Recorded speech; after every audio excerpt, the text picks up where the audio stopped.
നമുക്ക് ഉൽപ്പത്തി 1 അധ്യായം വാക്യം 1 മുതൽ വായിക്കാം.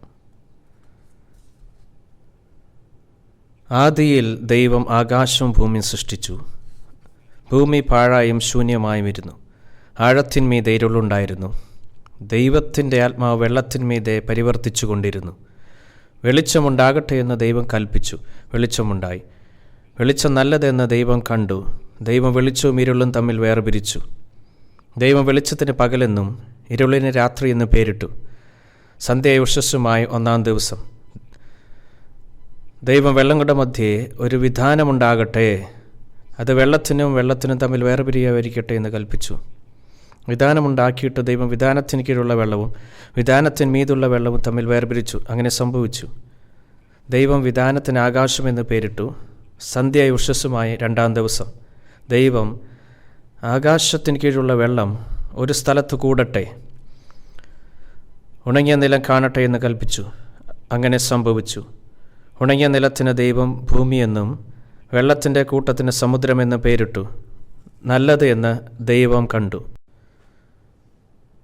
സൃഷ്ടിയുടെ വിവരണത്തിലൂടെ ബൈബിൾ വളരെ ശാസ്ത്രീയമാണെന്നും എല്ലാ കാര്യങ്ങൾക്കും ബാധകമായ പ്രകൃതി നിയമങ്ങൾ ബൈബിളിൽ കാണുമെന്ന് നാം മനസ്സിലാക്കുന്നു.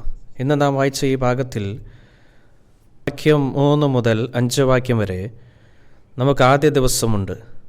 വാക്യം 6 മുതൽ 8 വാക്യം വരെ നമുക്ക് 2 ദിവസമുണ്ട്. വാക്യം 9 മുതൽ വാക്യം 13 വരെ നമുക്ക് 3 ദിവസമുണ്ട്. ഞാൻ ഈ 3 ദിവസത്തെക്കുറിച്ച് മാത്രം സംസാരിക്കും, എന്നിട്ട് മുമ്പോട്ട് പോകും. 3 വാക്യത്തിൽ പറയുന്നു, വെളിച്ചമുണ്ടാകട്ടെ എന്ന് ദൈവം കൽപ്പിച്ചു. വെളിച്ചമുണ്ടായി. വെളിച്ചം നല്ലതെന്ന് ദൈവം കണ്ടു. ദൈവം വെളിച്ചവും ഇരുളും തമ്മിൽ വേർപിരിച്ചു. ദൈവം വെള്ളത്തിന് പകലെന്നും ഇരുളിന് രാത്രി എന്നും പേരിട്ടു. സന്ധ്യ ഉഷസ്സുമായി 1 ദിവസം. സാധാരണയായി ആളുകൾ ആദ്യ ദിവസത്തെ ഈ വിവരണം വായിക്കുമ്പോൾ ദൈവം സൂര്യനെ സൃഷ്ടിച്ചത് ഈ ദിവസമാണെന്ന് അവർ കരുതുന്നു. ഇങ്ങനെ ചിന്തിക്കാൻ എളുപ്പമാണ്. എന്നാൽ ഇവിടെ വെളിച്ചം എന്താണ്? ഭൂമിയെ സൂര്യനുമായി ബന്ധപ്പെടുത്തി ചിന്തിക്കുകയാണെങ്കിൽ ദൈവം വെളിച്ചത്തെ ഇരുട്ടിൽ നിന്ന് വേർപെടുത്തിയതായി ബൈബിൾ പറയുന്നു. അവൻ വെളിച്ചത്തെ ഇരുട്ടിൽ നിന്ന് ഈ രീതിയിൽ വേർതിരിക്കുകയാണെങ്കിൽ സൂര്യൻ പ്രകാശിക്കുന്ന ഭാഗത്ത് ഇത് ഭൂമിയിൽ വെളിച്ചമാണ്. വേർപിരിയൽ ഇങ്ങനെയാണെങ്കിൽ ഈ വശത്ത് അത് പകൽ വെളിച്ചമാണ്.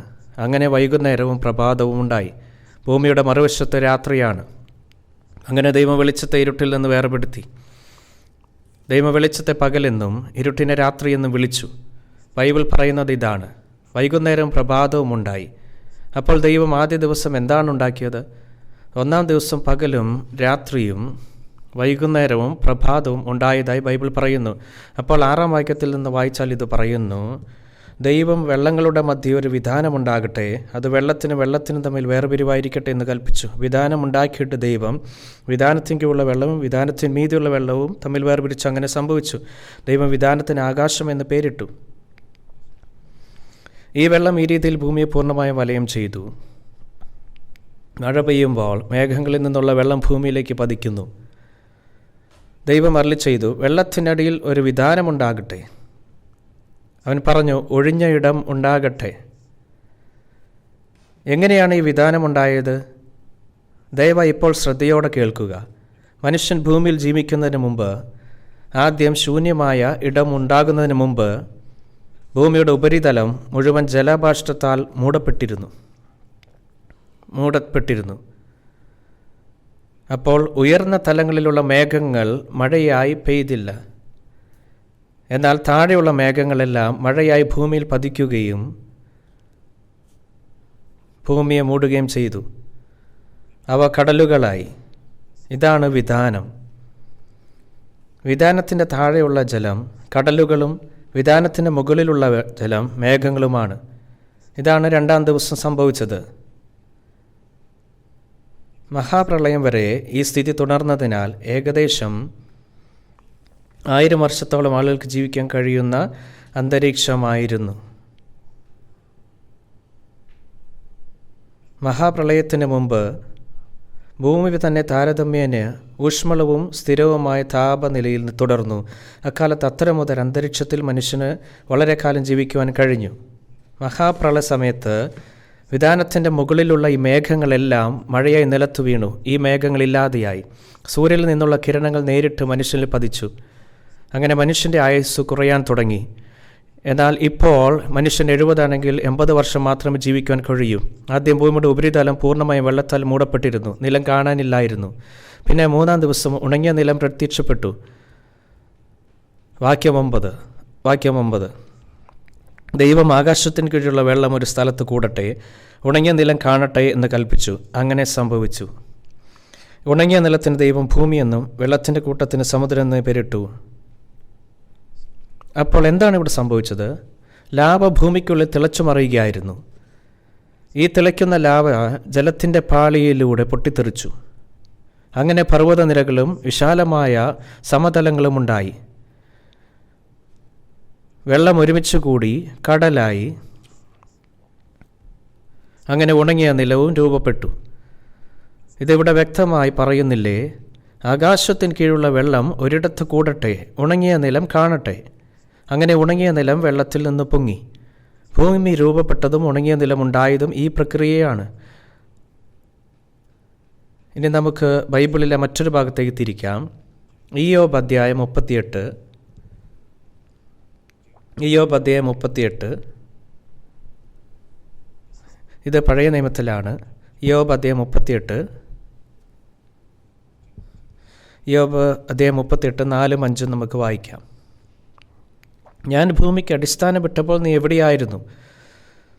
നിനക്ക് വിവേകമുണ്ടെങ്കിൽ പ്രസ്താവിക്കാം. അതിൻ്റെ അളവ് നിയമിച്ചവനാർ? നീ അറിയുന്നുവോ? അല്ല, അതിന് അളവ് നൂൽ പിടിച്ചവനാർ? ഇവിടെ ബൈബിൾ പറയുന്നത് നോക്കുക. ഭൂമിയുടെ അടിത്തറ പാറക്കെട്ടാൽ പാകിയതാണെന്ന് പറയുന്നു. ആദ്യം ഭൂമി കത്തുന്ന വാതക പന്തിയായിരുന്നപ്പോൾ ഏറ്റവും ഭാരമേറിയ ഖണികളെ കേന്ദ്രത്തിലേക്ക് താഴ്ന്ന അവിടെ സ്ഥിരമായി. അതിനാൽ ഭൂമിയുടെ മധ്യഭാഗത്ത് അടിത്തറ സ്ഥാപിക്കുകയും വളരെ ഖരപാദങ്ങളാൽ നിന്ന് രൂപപ്പെടുകയും ചെയ്തു. ഭൂമിയുടെ അടിത്തറ ഈ രീതിയിൽ രൂപപ്പെട്ടില്ലെങ്കിൽ അത് അതേപടി നിലനിൽക്കുകയില്ല. അതുകൊണ്ട് ഈ കണ്ടികളിലൂടെ പറയുന്ന നോക്കുന്ന ബൈബിൾ ദൈവം ചോദിക്കുന്നു, നീ എവിടെയായിരുന്നു ഞാൻ ഈ ഭൂമിക്ക് അടിസ്ഥാനമിട്ടപ്പോൾ, ഈ ഭൂമിയുടെ അടിസ്ഥാനമിട്ടപ്പോൾ? അതാണ് പറയുന്നതല്ലേ. ബൈബിളിൽ ധാർമ്മികതയെയും കുറിച്ചുള്ള പരാമർശങ്ങൾ അടങ്ങിയിരിക്കുന്നു. എന്നാൽ ബൈബിൾ അത്രയേ ഉള്ളൂ എന്ന് നിങ്ങൾ കരുതുന്നുവെങ്കിൽ, ഇത് കേവലം ഒരു മതപരമായ ധാർമ്മിക പുസ്തകമാണെങ്കിൽ നിങ്ങൾ കരുതുന്നുവെങ്കിൽ, നിങ്ങൾ വീണ്ടും ചിന്തിക്കേണ്ടതുണ്ട്. അതിൽ അടങ്ങിയിരിക്കുന്ന ചില ശാസ്ത്രങ്ങൾ, അതിൽ പ്രവചനങ്ങളും മനുഷ്യരാശിയുടെ മുൻ ചരിത്രവും ബന്ധപ്പെട്ട കാര്യങ്ങളും അടങ്ങിയിരിക്കുന്നു. അത് ഈ ലോകത്തിൻ്റെ സൃഷ്ടിയെക്കുറിച്ച് സംസാരിക്കും. ചരിത്രം ഇതുവരെ എങ്ങനെ വികസിച്ചുവെന്നും ഭാവിയിൽ എന്ത് സംഭവിക്കുമെന്നും സംസാരിക്കുന്നു. ഈ കാര്യങ്ങളെല്ലാം അതിൻ്റെ താളുകൾ കണ്ടെത്തേണ്ടതാണ്. ഭൂമിയുടെ അടിസ്ഥാനം എങ്ങനെ സ്ഥാപിച്ചുവെന്ന ചോദ്യത്തെക്കുറിച്ച് ഒരിക്കലും ചിന്തിക്കാതെ നിങ്ങൾ ഒരുപക്ഷെ നിങ്ങളുടെ ജീവിതം നയിച്ചിരിക്കാം. എന്നാൽ ഭൂമിയുടെ അടിത്തറയെക്കുറിച്ച് ബൈബിൾ 3000 വർഷം മുമ്പ് സംസാരിച്ചു. അതും പറയുന്നു. 5-ാം വാക്യം വീണ്ടും നോക്കുക. അതിൽ പറയുന്നു, അതിൻ്റെ അളവ് നിയമിച്ചവനാർ? എന്നാൽ ഇവിടെ പരാമർശിച്ചിരിക്കുന്ന അളവുകൾ എന്നതിൻ്റെ അർത്ഥം വീതി അല്ലെങ്കിൽ നീളം, അതല്ലെങ്കിൽ ഭാരം, അല്ലെങ്കിൽ ആഴം, ഇതുപോലുള്ള കാര്യങ്ങളാണ്. ഇതാണ് ഇവിടെ അളവുകൾ കൊണ്ട് അർത്ഥമാക്കുന്നത്. ഇവിടെ അത് പറയുന്നു. ആരാണ് അതിൻ്റെ അളവുകൾ നിയമിച്ചത്? എന്തിനാണ് ഇതിനർത്ഥം? ഉദാഹരണത്തിന്, ഇതാണ് സൂര്യൻ എന്ന് കരുതുക. ഇതാണ് സൂര്യൻ, ഇതാണ് ഭൂമി. ഇവിടെ ചന്ദ്രൻ ഇതാണ്. ഇവിടെ അളവുകൾ വരുമ്പോൾ നിങ്ങൾ സൂര്യനിൽ നിന്ന് ഭൂമിയിലേക്കൊരു നേർവര വരച്ചാൽ ആ ദൂരം ഏകദേശം 150 ദശലക്ഷം കിലോമീറ്ററാണ്. ഈ അകലത്തിൽ ഭൂമി സൂര്യനെ ചുറ്റുന്നു. ഇപ്പോൾ നിങ്ങളിവിടെ നോക്കുകയാണെങ്കിൽ ഭൂമി സൂര്യനിൽ നിന്ന് കൂടുതൽ അകന്നോ അതിനോടടുത്തോ നിന്നുകൂടാ. ഈ ദൂരത്തിൽ നിന്ന് ചെറിയ വ്യതിയാനങ്ങളുണ്ടാകാം. എന്നാൽ ഏകദേശം പറഞ്ഞാൽ ആ കാലത്തിൽ ഭൂമി സൂര്യനെ ചുറ്റുന്നു. എന്തുകൊണ്ടാണിത്? ഭൂമി കൃത്യമായ സ്ഥാനത്തില്ലായിരുന്നുവെങ്കിൽ ജീവൻ നിലനിൽക്കില്ല. ജീവൻ നിലനിൽക്കണമെങ്കിൽ ജീവൻ്റെ നിലനിൽപ്പിന് ആവശ്യമായ ഏകദേശം 2 ലക്ഷം ആവശ്യകതകൾ ഭൂമി അതിൻ്റെ ഇപ്പോഴത്തെ അവസ്ഥയിൽ നിറവേറ്റുന്നു. ദൈവം തൻ്റെ പദ്ധതികൾ ആസൂത്രണം ചെയ്തു. നിയമങ്ങൾക്കനുസരണമായി ദൈവം ഈ സൃഷ്ടിച്ചതുകൊണ്ട് ഈ സംഖ്യകൾ ഈ രീതിയിൽ സജ്ജീകരിച്ചത്. പൈതഗോറസ് എന്ന ഗണിതശാസ്ത്രജ്ഞൻ പറഞ്ഞു, സംഖ്യയാണ് പ്രപഞ്ചത്തിൻ്റെ നിയമം, നമ്പർ പ്രപഞ്ചത്തിൻ്റെ നിയമമാണ്. പ്രപഞ്ച നിയമങ്ങളെക്കുറിച്ച് അദ്ദേഹം സംസാരിച്ചു. ഭൂമിയുടെ വലിപ്പം, സൂര്യൻ്റെ വലിപ്പം, ഈ വസ്തുക്കളെല്ലാം വളരെ പ്രധാനമാണ്. ഭൂമിയുടെ ഭാരം 6 സെപ്റ്റില്യൺ കിലോഗ്രാം ആണെന്ന് ഒരിക്കൽ ഞാനൊരു ബുക്ക്ലെറ്റിൽ വായിച്ചു. അത് കണക്കാക്കാൻ അവർക്ക് എന്തെങ്കിലും വഴിയുണ്ടായിരുന്നുവോ? ഭൂമിക്ക് 100 കോടി കിലോഗ്രാം ഭാരമുണ്ടായാൽ ഇവിടെ ആർക്കും ജീവിക്കുവാൻ കഴിയില്ല. ഭൂമിയുടെ ഭാരം വ്യത്യാസമാണെങ്കിൽ നമുക്കതിൽ ജീവിക്കുവാൻ ഒരു മാർഗമില്ല. ഗുരുത്വാകർഷണം പോലെയുള്ള കാര്യങ്ങൾ കാരണം നമ്മുടെ ഓരോരുത്തരുടെയും ശരീരം ഭൂമിയുടെ വലിപ്പം, ഗുരുത്വാകർഷണം, ഭൂമിയുടെ ഭാരം തുടങ്ങിയ കാര്യങ്ങളുമായി പൂർണ്ണമായി പൊരുത്തപ്പെടുന്നു. ഈ സജ്ജീകരണം ചെറിയ തോതിൽ പോലും പരാജയപ്പെടുകയാണെങ്കിൽ നമുക്കിപ്പോഴുള്ള ശരീരങ്ങളും ഭൂമിയിൽ ജീവിക്കാൻ കഴിയുകയില്ല. അപ്പോൾ ചോദ്യം ഇതാണ്, ആരാണ് ഇത്രയും വിശുദ്ധമായി ഇവയെല്ലാം രൂപകൽപ്പന ചെയ്യുകയും സൃഷ്ടിക്കുകയും ചെയ്തത്? ഇപ്പോൾ ഇവിടെ നോക്കൂ, ഭൂമി സൂര്യനെ ചുറ്റുമ്പോൾ ചന്ദ്രനെയും കൂടെ കൊണ്ടുപോകുന്നു. എന്നാൽ ചന്ദ്രൻ ഇവിടെ തന്നെ ഉണ്ടല്ലേ? ചന്ദ്രൻ ഭൂമിയോട് വളരെ അടുത്താണ്. 1965 ജൂലൈയിലാണ് മനുഷ്യൻ ആദ്യമായി ചന്ദ്രനിലേക്കും തിരിച്ചും യാത്ര ചെയ്തത് എന്ന് ഞാൻ കരുതുന്നു. ഈ ദൂരം ഏകദേശം 3,80,000 കിലോമീറ്ററാണ്. എന്നാൽ എന്തുകൊണ്ടാണ് ചന്ദ്രൻ ശരാശരി 3,80,000 കിലോമീറ്റർ വരെ അകലെ ഭൂമിയിൽ ചുറ്റുന്നത്? ഇത് വളരെ പ്രധാനമാണ്. ചന്ദ്രൻ്റെ പങ്ക് കാരണം ഇത് സമുദ്രമാണെന്ന് കരുതുക. ഗുരുത്വാകർഷണ ബലത്താൽ സമുദ്രത്തിലെ ജലം വലിച്ചെടുക്കപ്പെടുന്നു. അതിനാൽ തീരപ്രദേശത്ത് വേലിയേറ്റത്തിൻ്റെ വെള്ളം പിൻവാങ്ങുകയും ഉയർന്ന വേലിയേറ്റത്തിൽ അവ തിരികെ ഒഴുകുകയും ചെയ്യുന്നു. ഈ മുഴുവൻ സംവിധാനവും ഈ ഭൂമിയിലെ ഋതുക്കളെയും കാലാവസ്ഥയെയും നിയന്ത്രിക്കുന്നു. ഇതില്ലായിരുന്നുവെങ്കിൽ ഈ ഭൂമിയിൽ മനുഷ്യർക്ക് ജീവിക്കുവാൻ പ്രയാസമാണ്. അതുകൊണ്ട് ചന്ദ്രൻ നമ്മുടെ നിലനിൽപ്പിന് അത്യന്താപേക്ഷിതമാണ്. അതുകൊണ്ട് ഇവിടെ പറയുന്നത് നോക്കൂ,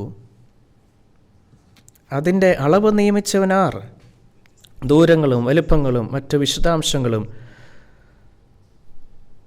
ദൈവം ഇവിടെ സംസാരിക്കുന്നു. ഒന്നുകൂടി വായിക്കാം. 38:1 അനന്തരം യഹോവ ചുഴലിക്കാറ്റിൽ നിന്ന് യോബിനോട് ഉത്തരമരുളി ചെയ്തെന്നാൽ, അറിവില്ലാത്ത വാക്കുകൾ ആലോചനയായി ഉളവാക്കുന്നവൻ ഇവനാർ? നീ പുരുഷനെ പോലെ അറയെ മുളുക്കിക്കൊള്ളുക. ഞാൻ നിന്നോട് ചോദിക്കും, എന്നോട് ഉത്തരം പറയുക. ഞാൻ ഇവിടെ പറയുന്നു, ദൈവം പറയുന്നു. ഇതാരാണ്? ഇത് ദൈവമാണ് സംസാരിക്കുന്നത്. ഇതിന് അസ്ഥിവാരമിട്ടത് ആരാണ്? ഇതാണ് ഇതിൻ്റെ അസ്ഥിവാരമിട്ടത്. ഇതിൻ്റെ അളവ് ആരാണ് കൂട്ടിയത്? ഇതാരാണ്? ഇതിൻ്റെ അളവുകളെല്ലാം കൂട്ടിയത് ആരാണ്? എല്ലാം ദൈവമാണ് ഇതെല്ലാം ചെയ്തത്. അതുമാത്രമല്ല, വീണ്ടും വളരെ രസകരമായൊരു കാര്യമുണ്ട്. ഇത് സൂര്യനാണെന്ന് കരുതുക. ഭൂമി സൂര്യനെ ചുറ്റുന്നു. ഇത് സൂര്യനെ ചുറ്റിക്കൊണ്ടിരിക്കുന്നു. പക്ഷേ അത് എങ്ങനെ ചെയ്യുന്നുവെന്ന് നോക്കുകയാണെങ്കിൽ, ഇത് ഈ വശത്തായിരിക്കുമ്പോൾ ഇതുപോലെ കാണപ്പെടുന്നു. ഇത് ഈ വശത്തായിരിക്കുമ്പോൾ ഇതുപോലെയാണ്. ഇതുപോലെ ചുറ്റി സഞ്ചരിക്കുമ്പോൾ ഇതാണെന്ന് പറയുക. ഇതാണ് ഭൂമധ്യരേഖ എന്ന് വിചാരിക്കാം. നിങ്ങൾക്ക് ഭൂമി ഇതുപോലെ ദൂരെ നിന്ന് നോക്കാൻ കഴിഞ്ഞാൽ അത് ഇതുപോലെ ചെരിഞ്ഞതായി നിങ്ങൾ കാണും. ഇത് ഏകദേശം 23.5 ഡിഗ്രി കോണിൽ ചെരിഞ്ഞിരിക്കുന്നു. ഇത് ശരിക്കും തികച്ചും അസാധാരണമാണ്. ഇങ്ങനെ ചെരിഞ്ഞില്ലായിരുന്നുവെങ്കിൽ ഈ ഭൂമിയിൽ ആർക്കും ജീവിക്കാൻ കഴിയുകയില്ല. എന്തുകൊണ്ടാണത്? ഭൂമിയിൽ ഇവിടെ അവസാനിക്കുമ്പോൾ തെക്കൻ അർദ്ധഗോളത്തിൽ വേനൽക്കാലമാണ്. പിന്നെ അതിൻ്റെ ഭ്രമണപഥം തുടരുന്നു. ഇവിടെ ചുറ്റി ഇങ്ങോട്ട് വരുമ്പോൾ വടക്കൻ അർദ്ധഗോളങ്ങളിൽ വേനൽക്കാലമാണ്. ഭൂമി ഏകദേശം 23.5 ഡിഗ്രി കോണിൽ ചെരിഞ്ഞിരിക്കുന്നത് കൊണ്ടാണ് വസന്തം, വേനൽക്കാലം, ശരത്കാലം, ശീതകാലം എന്നീ 4 ഋതുകാലങ്ങൾ നമുക്ക് അനുഭവപ്പെടുന്നത്. ഇനി ഇത് ഭൂമിയാണെന്ന് സങ്കല്പിക്കുക. ഭൂമധ്യരേഖ ഇങ്ങനെയാണ് സ്ഥിതി ചെയ്യുന്നതെങ്കിൽ, അതിങ്ങനെയാണെങ്കിൽ ഇവിടെ നിന്ന് ഇങ്ങോട്ട് പോകുമ്പോൾ അതങ്ങനെ തന്നെ നിന്നാൽ പിന്നെ എന്ത് സംഭവിക്കും? സൂര്യനിൽ നിന്നുള്ള നേരിട്ടുള്ള കിരണങ്ങൾ ഭൂമധ്യരേഖയ്ക്ക് തുടർച്ചയായി വിധേയമായിരുന്നില്ലെങ്കിൽ അത് ചൂടാകുകയും ഉപരിതലത്തിൽ നിന്ന് നീരാവി ഉയരുകയും ചെയ്യും. ഈ നീരാവി ഉയരുമ്പോൾ അത് 2 ദിശകളിലേക്കും വടക്കോട്ടും തെക്കോട്ടും തണുത്ത ഭാഗങ്ങളിൽ നീങ്ങും. ഇപ്പോൾ ഈ വലിയ മഞ്ഞുപാളികൾ വളർന്നുകൊണ്ടേയിരിക്കും. സമുദ്രങ്ങളിലെ ജലം വറ്റിപ്പോകും, അല്ലെങ്കിൽ ഭാരം ഭൂമിയെ വളയുവാനിടയാക്കും. അത് ഇത്തരത്തിലുള്ള ഫലമുണ്ടാക്കും. അതിനാൽ തെക്കൻ അർദ്ധഗോളത്തിൽ സൂര്യനെ അഭിമുഖീകരിക്കുമ്പോൾ വടക്ക് ഐസുണ്ട്. തെക്ക് മഞ്ഞുരുകുന്നു. ഭൂമി ഭാഗത്തേക്ക് നീങ്ങുമ്പോൾ വടക്ക് ഭാഗത്തുള്ള മഞ്ഞുരുകുന്നു. അതിനാൽ ആളുകൾക്ക് ഭൂമിയിൽ ജീവിക്കുവാനുള്ള എല്ലാ സാഹചര്യങ്ങളും ഈ രീതിയിൽ സന്തുലിതമാണ്. ഇതെല്ലാം തനിയെ ഉണ്ടായതാണോ? ഇത് യാദൃച്ഛികമായി സംഭവിച്ചതാണോ? ഇത് യാദൃച്ഛികമായി സംഭവിക്കാൻ ഒരു കഴിവുമില്ല. നിങ്ങളുടെ കൈകളെക്കുറിച്ച് ചിന്തിച്ചാൽ പോലും അവ യാദൃച്ഛികമായി ഉണ്ടായതല്ലെന്ന് നിങ്ങൾക്ക് കാണാൻ കഴിയും. നിങ്ങളുടെ കൈകളും കാലുകളും വ്യത്യസ്തമായിരിക്കുന്നത് എന്തുകൊണ്ടാണ്? നിങ്ങളുടെ കൈകൾ വസ്തുക്കളും സ്പർശിക്കുവാനും അനുഭവിക്കാനും ഉണ്ടാക്കി. നിങ്ങളുടെ കാലുകൾ നിനക്ക് നടക്കുവാനും ചലിക്കുവാനും ഉണ്ടാക്കി. അത് ആദർശവുമായി ഉണ്ടായതാണോ? മനുഷ്യ ശരീരത്തെക്കുറിച്ചും പ്രകൃതി ലോകത്തെക്കുറിച്ചും നിങ്ങൾ ചിന്തിച്ചാൽ പോലും ഇതെല്ലാം ദൈവത്തിൻ്റെ സൃഷ്ടിയാണെന്ന് നമുക്ക് നിഷേധിക്കാനാവില്ല. അവൻ എല്ലാ നിയമങ്ങൾക്കും അനുസൃതമായി സൃഷ്ടിച്ചു. നിങ്ങളുടെ ജീവിതത്തിനിടയിൽ ദൈവമില്ല നിങ്ങളെപ്പോഴും ചിന്തിച്ചിട്ടുണ്ടെങ്കിൽ, നിങ്ങൾ അവനെ നിങ്ങളുടെ ഹൃദയത്തിൽ നിഷേധിച്ചിട്ടുണ്ടെങ്കിൽ, നിങ്ങൾ ദൈവത്തോട് ക്ഷമാപണം നടത്തേണ്ടതാണ്. സ്വർഗത്തിലും ഭൂമിയിലുമുള്ള എല്ലാറ്റിനെയും സൃഷ്ടിച്ച മഹാനായ സൃഷ്ടാവാണ് ദൈവം. അവനെല്ലാ സത്യത്തിൻ്റെയും ഉറവിടമാണ്. എന്നാൽ ഈ ദൈവത്തെ അവഗണിച്ചാണോ നിങ്ങൾ ജീവിതം നയിച്ചത്? അതൊരു സാധാരണ പാപമല്ല. എന്നാൽ കഴിഞ്ഞ തവണ ഞാൻ പറഞ്ഞത് ദൈവം ആകാശം ഭൂമി സൃഷ്ടിച്ചപ്പോൾ ഒരു ഉദ്ദേശമുണ്ടായിരുന്നു.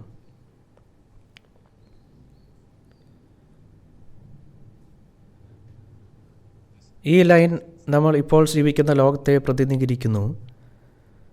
എന്നാൽ ശാശ്വതമായ ഒരു ഭാവിയുണ്ട്. ഒരു ഭാവി.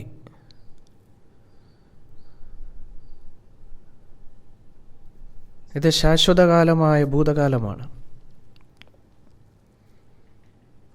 ഇതാണ് നിത്യത. ഇതാണ് ഏത് ലോകമാണ് നിത്യത എന്ന് പറയുന്നത്? ഇത് നിത്യലോകമാണ്. അതുകൊണ്ട് ദൈവം എല്ലാറ്റിനും സൃഷ്ടിച്ചത് മനുഷ്യരാശിക്ക് വേണ്ടിയാണ്. പ്രപഞ്ചത്തിൻ്റെ വിശാലമായ സ്ഥിതിയിൽ ഭൂമി അതിൻ്റെ സ്ഥാനത്ത് നിലനിർത്തുന്നതിന് സൂര്യനും മറ്റ് നക്ഷത്രങ്ങളും ആവശ്യമാണ്. പ്രപഞ്ചം ആവശ്യമാണ്. അതുപോലെ തന്നെ ക്ഷീരപഥവും ആവശ്യമാണ്. ഈ കാര്യങ്ങളെല്ലാം ആവശ്യമാണ്. ഈ വിശാലമായ പ്രപഞ്ചത്തിനുള്ളിൽ ജീവൻ നിൽക്കാൻ കഴിയുന്ന ഒരു അടിസ്ഥാനം ദൈവം ആദ്യം തയ്യാറാക്കി. ഇവിടെ അവൻ ദൈവത്തിൻ്റെ പ്രതിച്ഛായയിൽ മനുഷ്യനെ സൃഷ്ടിച്ചു. എന്തുകൊണ്ടവനാണ് അവൻ ചെയ്തത്? സ്നേഹത്തിന് ഒരു പങ്കാളി വേണം. സ്നേഹം എന്തെങ്കിലുമൊക്കെ പകരണം. സ്നേഹം സ്വീകരിക്കുന്നതിനേക്കാൾ സന്തോഷം നൽകുന്നതാണ്. സ്നേഹം നൽകാൻ കഴിയുമ്പോഴാണ് സന്തോഷം വരുന്നത്. മാതാപിതാക്കൾ മക്കളെ സ്നേഹിക്കുന്നുവല്ലേ? എന്നാൽ മക്കൾക്ക് അവരുടെ മാതാപിതാക്കളുടെ സ്നേഹം അറിയുന്നില്ല. എന്നിരുന്നാലും മാതാപിതാക്കൾ മക്കളെ വളരെയധികം സ്നേഹിക്കുന്നതിനാൽ അവർ കുട്ടികൾക്കായി കഠിനാധ്വാനം ചെയ്യുകയും അവർക്കായി എല്ലാ ശ്രമങ്ങളും നടത്തുകയും ചെയ്യുന്നു. അവർക്കായി അവരുടെ ഡയപ്പറുകൾ മാറ്റുന്നു. അവരുടെ കുഞ്ഞ് മലമൂത്ര വിസർജനം ചെയ്യുമ്പോൾ പോലും അവർ പുഞ്ചിരിക്കുകയും ഒട്ടിച്ചുംബിക്കുകയും ചെയ്യും. ആ നിമിഷം അവർ എങ്ങനെയാണ് അവരുടെ ഹൃദയങ്ങളിൽ പൂർണ്ണ സംതൃപ്തി അനുഭവിക്കുന്നത്?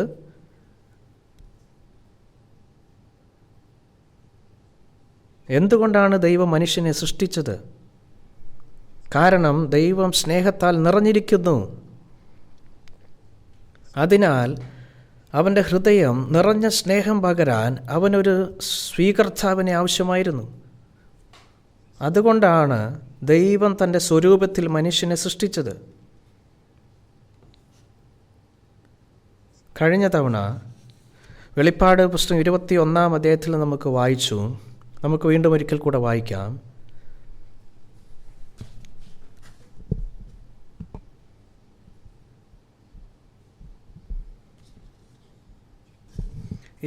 അധ്യായം 1. ഞാൻ പുതിയ ആകാശവും പുതിയ ഭൂമിയും കണ്ടു. ഒന്നാമത്തെ ആകാശവും ഒന്നാമത്തെ ഭൂമി ഒഴിഞ്ഞുപോയി, സമുദ്രവും ഇനിയില്ല. പുതിയ യെരൂശലേം എന്ന വിശുദ്ധ നഗരം ഭർത്താവിനായി അലങ്കരിച്ചിട്ടുള്ള മണവാട്ടിയെപ്പോലെ ഒരുങ്ങി സ്വർഗത്തിൽ നിന്ന് ദൈവസന്നിധിയിൽ നിന്ന് തന്നെ ഇറങ്ങുന്നത് ഞാൻ കണ്ടു. ഇവിടെ എന്താണ് പറയുന്നത് നോക്കുക. ഒരു പുതിയ ആകാശവും പുതിയ ഭൂമിയും, ഒരു പുതിയ അവകാശവും ഒരു പുതിയ ഭൂമിയും അതിവിടെയുണ്ട്.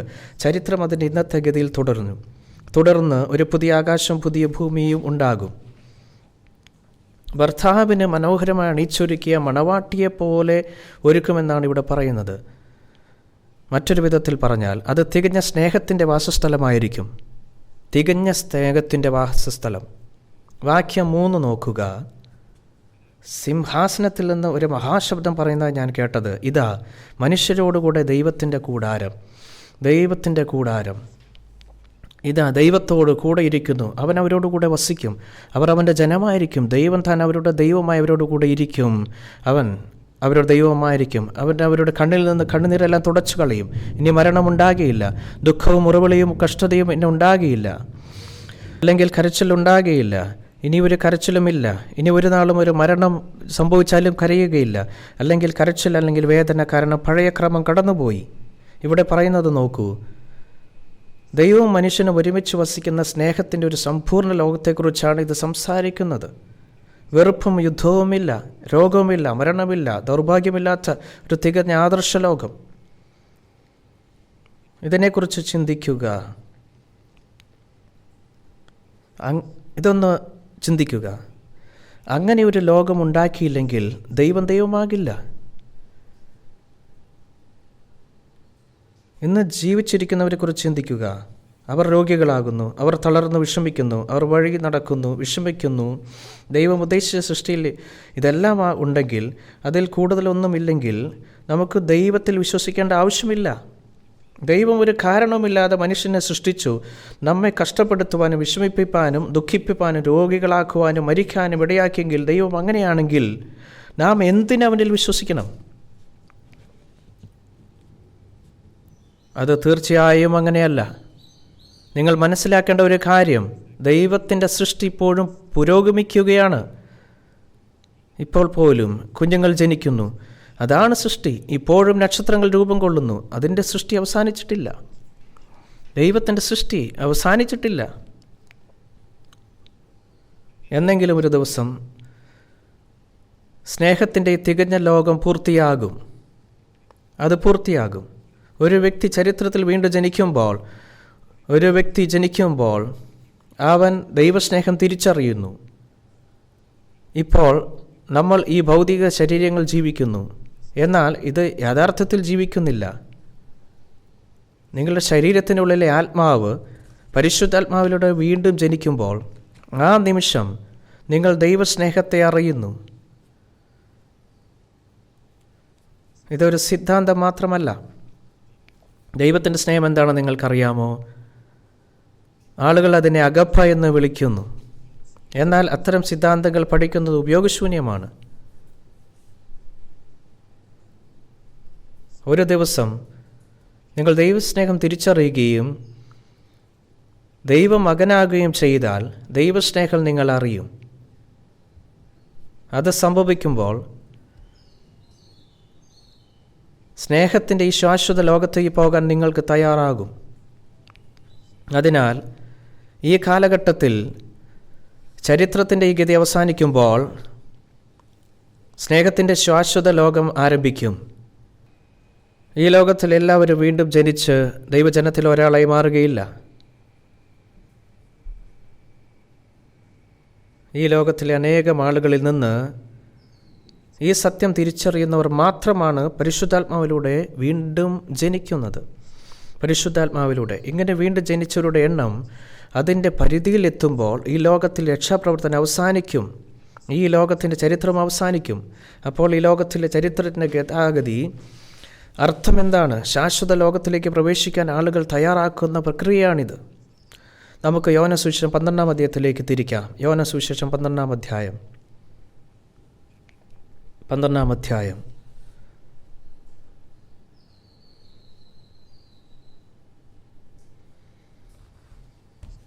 24-ാം വാക്യം.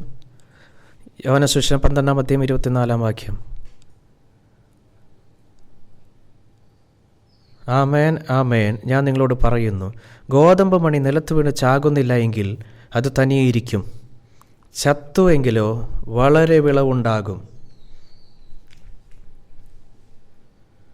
ഇത് പ്രകൃതിയുടെ നിയമത്തെക്കുറിച്ചാണ് സംസാരിക്കുന്നത്.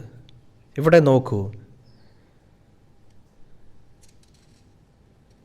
ഈ മേശയുടെ മുകളിൽ ഗോതമ്പിൻ്റെ ഒരു മണിയുണ്ടെന്ന് കരുതുക. 1 വർഷത്തേക്ക് നിങ്ങൾ ഇതിവിടെ വെച്ചാൽ അപ്പോഴേക്കും ഈ ശിമയുടെ മുകളിൽ എത്ര ഗോതമ്പ് മണി ഉണ്ടായിരിക്കും? 1 വർഷം ഇവിടെ ഉണ്ടായിരുന്നാലും 1 ഗോതമ്പ് മണി മാത്രമേ ഉണ്ടാകൂ. എന്തുകൊണ്ടാണെന്നറിയാമോ? അത് മരിക്കാത്തത് കൊണ്ടാണ്. ഇനി ഇവിടെ കുറച്ച് മണ്ണുണ്ടെന്ന് പറയാം. ഗോതമ്പിൻ്റെ ഒരു മണി ഇതുപോലെ ഇവിടെ വീഴുന്നു. ഇത് മണ്ണിൽ കുഴിച്ചിടേണ്ടതുണ്ട്. കുഴിച്ചിട്ടാൽ മതി, ചത്തുപോകുന്നതാണ്. തുടർന്ന് വേരുകൾ ഇതുപോലെ താഴേക്ക് രൂപം കൊള്ളുന്നു. ഒരു മുള ഇതുപോലെ ഉയർന്നു വരുന്നു. ഇത് പുനരുത്ഥാനത്തെ സൂചിപ്പിക്കുന്നു. ഈ മുള പൊട്ടി മുളയ്ക്കുമ്പോൾ അത് ഇലകളും കാണ്ഡങ്ങളും ഉണ്ടാക്കുന്നു. ഗോതമ്പിൻ്റെ ഒരു മണി ധാരാളം വിത്തുകൾ ഉൽപ്പാദിപ്പിക്കുന്നു. ഇതിന് ധാരാളം സന്തതികളുണ്ടാകുന്നു. അത് 30 മടങ്ങ്, 60 മടങ്ങ് അല്ലെങ്കിൽ 100 മടങ്ങ് വർദ്ധിപ്പിക്കും. ഒരുപക്ഷെ നിങ്ങൾ ചിന്തിക്കുന്നുണ്ടാകാം, അത് സ്വാഭാവികം മാത്രമാണ്, നീ എന്തിനെക്കുറിച്ചാണ് സംസാരിക്കുന്നത്? ഇതൊരു വിത്താണ്. ഒരു വിത്തിൻ്റെ പുറന്തോട് മരിക്കുമ്പോൾ വിത്തിൻ്റെ അകത്തുനിന്ന് ജീവൻ വീണ്ടും ഉയർന്നു വരുന്നു. അത് ധാരാളം വിത്തുകൾ ഉൽപ്പാദിപ്പിക്കുന്നു. അതാണ് ഇതിൻ്റെ അർത്ഥം. എന്തുകൊണ്ടാണ് യേശു ഇതിനെക്കുറിച്ച് സംസാരിച്ചത്? ഇവിടെ നോക്കുകയാണെങ്കിൽ മനുഷ്യരാശിയുടെ ചരിത്രത്തിനുള്ളിൽ യേശുവിനെ പ്രതിനിധീകരിക്കാൻ നമ്മൾ ഈ കുരിശ് ഉപയോഗിക്കുന്നു. എന്തുകൊണ്ടാണ് യേശു ലോകത്തിലേക്ക് വന്നത്? യേശു ദൈവപുത്രനാണ്. ദൈവത്തിൻ്റെ പേര് യേശു എന്നാണ്. യേശു ഒരു സന്തതിയായി വന്നു. ഒരു സന്തതി, യേശുവായിരുന്ന സന്തതി. അങ്ങനെ യേശു കുരിശിൽ മരിച്ചു. പിന്നെ അവൻ മരിച്ചവരിൽ നിന്ന് ഉയർത്തെഴുന്നേറ്റു. ഇതാണ് സത്യം. അങ്ങനെ ഈ പുത്രനായ യേശുവിലൂടെ മനുഷ്യരാശിയുടെ ചരിത്രത്തിനുള്ളിൽ നിരവധി പുത്രന്മാർ ജനിക്കുവാനുള്ള പ്രക്രിയയാണ്. ഇപ്പോൾ ദയവായി ഞാൻ പറയുന്നത് ശ്രദ്ധിക്കുക, ശ്രദ്ധയോടെ കേൾക്കുക. മനുഷ്യരാശിയുടെ ചരിത്രത്തിൻ്റെ അർത്ഥം എന്താണ്? ദൈവം തൻ്റെ ഏകജാതനെ യേശുവിനെ ഈ ലോകത്തിലേക്ക് സന്തതിയായി അയച്ചതാണ്. അവനിലൂടെ ഇനിയും നിരവധി ദൈവമക്കൾ ജനിക്കുന്ന പ്രക്രിയയാണ് ചരിത്രം.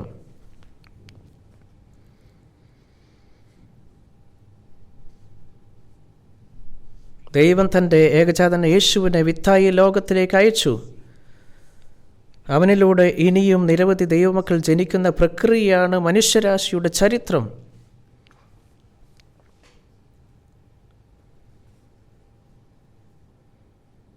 നമുക്ക് ബൈബിളിലേക്ക് തിരിക്കാം. റോമർ അധ്യായം 8 വാക്യം 29.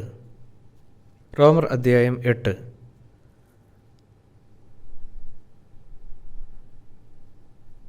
വാക്യം 29. റോമർ അധ്യായം 8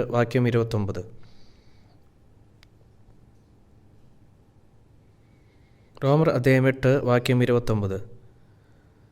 അവൻ മുന്നറിഞ്ഞവരെ തൻ്റെ പുത്രൻ അനേക സഹോദരന്മാരിൽ ആദിജാതനാകേണ്ടതിന് അവൻ്റെ സ്വരൂപത്തോട് അനുരൂപമാകുവാൻ മുൻ നിയമിച്ചിരിക്കുന്നു. ഇവിടെ എന്താണ് പറയുന്നത് നമുക്ക് നോക്കാം. ഇത് പറയുന്നത് എന്തെന്നാൽ, യേശു ലോകത്തിലേക്ക് വന്നപ്പോൾ അവൻ ഏകപുത്രനായിരുന്നു. ഒരു കുടുംബത്തിലൊരു മകൻ ജനിക്കുമ്പോൾ അവൻ ഏകമകനാണ്. എന്നാൽ രണ്ടാമത്തെ മകൻ ജനിച്ചാൽ അവൻ ഇനി ഏകമകനല്ല, ഇപ്പോൾ അവൻ ആദിജാതനായ പുത്രനാകുന്നു. ഇത് പറയുന്നത് നോക്കൂ, അനേകം സഹോദരന്മാരിൽ അവൻ യേശു ആദിജാതനാകേണ്ടതിന്. എന്തുകൊണ്ടാണ് ദൈവം യേശുവിനെ ലോകത്തിലേക്ക് അയച്ചത്?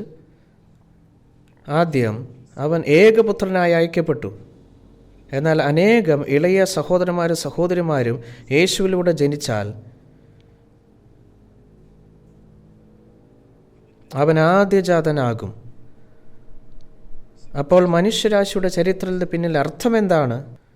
യേശുവിൻ്റെ സന്തതികളാണ് നാം. യേശു ജീവൻ്റെ സന്തതിയാണ്. അവൻ ദൈവപുത്രൻ എന്ന നാമത്തിൽ സന്തതിയായി വന്നു. യേശുവിലൂടെ വീണ്ടും നാം ജനിച്ചാൽ നാം ദൈവമക്കളായി മാറുന്നു. ഇതാണ് ചരിത്രത്തിൻ്റെ ഉദ്ദേശം. എന്നാൽ നിങ്ങൾ ദൈവത്തിൻ്റെ മകനായി ജനിച്ചിട്ടുണ്ടോ? നിങ്ങൾ ദൈവത്തിൻ്റെ മകനായി ജനിച്ചിട്ടുണ്ടോ? ഈ വിഷയം ആളുകൾ തെറ്റിദ്ധരിക്കുന്നതിനുള്ള ഒരു വലിയ പ്രവണതയുണ്ട്. നിങ്ങൾ നിങ്ങളുടെ സുഹൃത്തിനൊപ്പം പള്ളിയിൽ പോയി പുറകിൽ ഇരുന്നുവെന്ന് പറയാം. അപ്പോൾ പാസ്റ്റർ പറഞ്ഞു, ഞങ്ങൾ പിതാവേ ദൈവമേ ഞങ്ങൾ നിങ്ങൾക്ക് നന്ദി പറയുന്നു. അവർ തുടർന്നു, ഞങ്ങൾ യേശുവിൻ നാമത്തിൽ പ്രാർത്ഥിക്കുന്നു, ആമേൻ എന്ന വാക്കുകളെ അവസാനിക്കുന്നു. നിങ്ങൾ ഇതേക്കുറിച്ച് പ്രാവശ്യം കേൾക്കുകയാണെങ്കിൽ നിങ്ങൾ ചിന്തിച്ചേക്കാം, അതെ, എൻ്റെ ദൈവം എനിക്ക് പിതാവാണ്, ഞാൻ അങ്ങനെ പ്രാർത്ഥിക്കണം. അതുകൊണ്ട് ഭക്ഷണത്തിന് മുമ്പിൽ നാം പ്രാർത്ഥിക്കുന്നു, എൻ്റെ പിതാവേ അങ്ങേക്ക് നന്ദി പറയുന്നു. ഇതെന്താണ് പറയുന്നത്? നിങ്ങൾ ഒരു വ്യാജ മകനാണ്. ഒരു യഥാർത്ഥ മകത്തിൻ്റെ കാര്യം വരുമ്പോൾ, പരിശുദ്ധാത്മാവ് ഒരു വ്യക്തിയിലേക്ക് വരുമ്പോൾ, പരിശുദ്ധാത്മാവിലൂടെ അവൻ വീണ്ടും ജനിക്കുന്നു. അപ്പോഴാണ് അവൻ യഥാർത്ഥ ദൈവപുത്രനാകുന്നത്. ഈ പ്രക്രിയയിലൂടെ കടന്നു പോകാത്ത ധാരാളം ആളുകളുണ്ടെന്നാണ് പ്രശ്നം. അവർ മക്കളാണെന്ന് കരുതി സ്വയം വഞ്ചിക്കുന്നു. ഇതുപോലെ ഒരുപാട് പേരുണ്ട്. 39 വർഷം ഞാനും അങ്ങനെയായിരുന്നു. ഞാനൊരു ദൈവപുത്രനല്ലായിരുന്നിട്ട് 10 വർഷക്കാലം ഞാനൊരു പാസ്റ്ററായി പ്രവർത്തിച്ചു. ഇത് വളരെ ഗുരുതരമായ ഒരു പ്രശ്നമാണ്. റോമർ അധ്യായം 8 വാക്യം വായിക്കാം.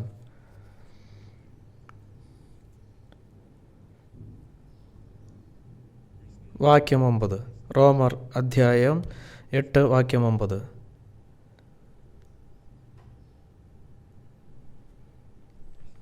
ഒമ്പതാം വാക്യം. നിങ്ങളോ ദൈവത്തിൻ്റെ ആത്മാവ് നിങ്ങളിൽ വസിക്കുന്നെന്ന് വരികിൽ ജഡസ്വഭാവമുള്ളവരല്ല, ആത്മസ്വരൂപമുള്ളവരത്രേ.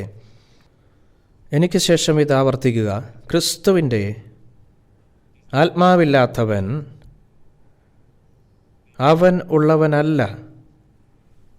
ഒരു വ്യക്തിക്ക് ക്രിസ്തുവിൻ്റെ ആത്മാവില്ലെങ്കിൽ അവൻ ക്രിസ്തുവിൻ്റേതല്ല, അല്ലേ? ക്രിസ്തുവിൻ്റെ ആത്മാവ് പരിശുദ്ധാത്മാവാണ്. നിങ്ങൾക്ക് പരിശുദ്ധാത്മയില്ലെങ്കിൽ ഞാനൊരു ക്രിസ്ത്യാനിയാണ് എന്ന് പറയാം, ദൈവം എൻ്റെ പിതാവാണ് എന്ന് നിങ്ങൾ പറഞ്ഞേക്കാം. എന്നാൽ അത് യാഥാർത്ഥ്യമല്ല. ഇപ്പോൾ നമുക്ക് യാക്കോബ് 1 തിരിക്കാം. ഇത് പുതിയ നിയമത്തിലാണ്. യാക്കോബ് 1 അധ്യായം.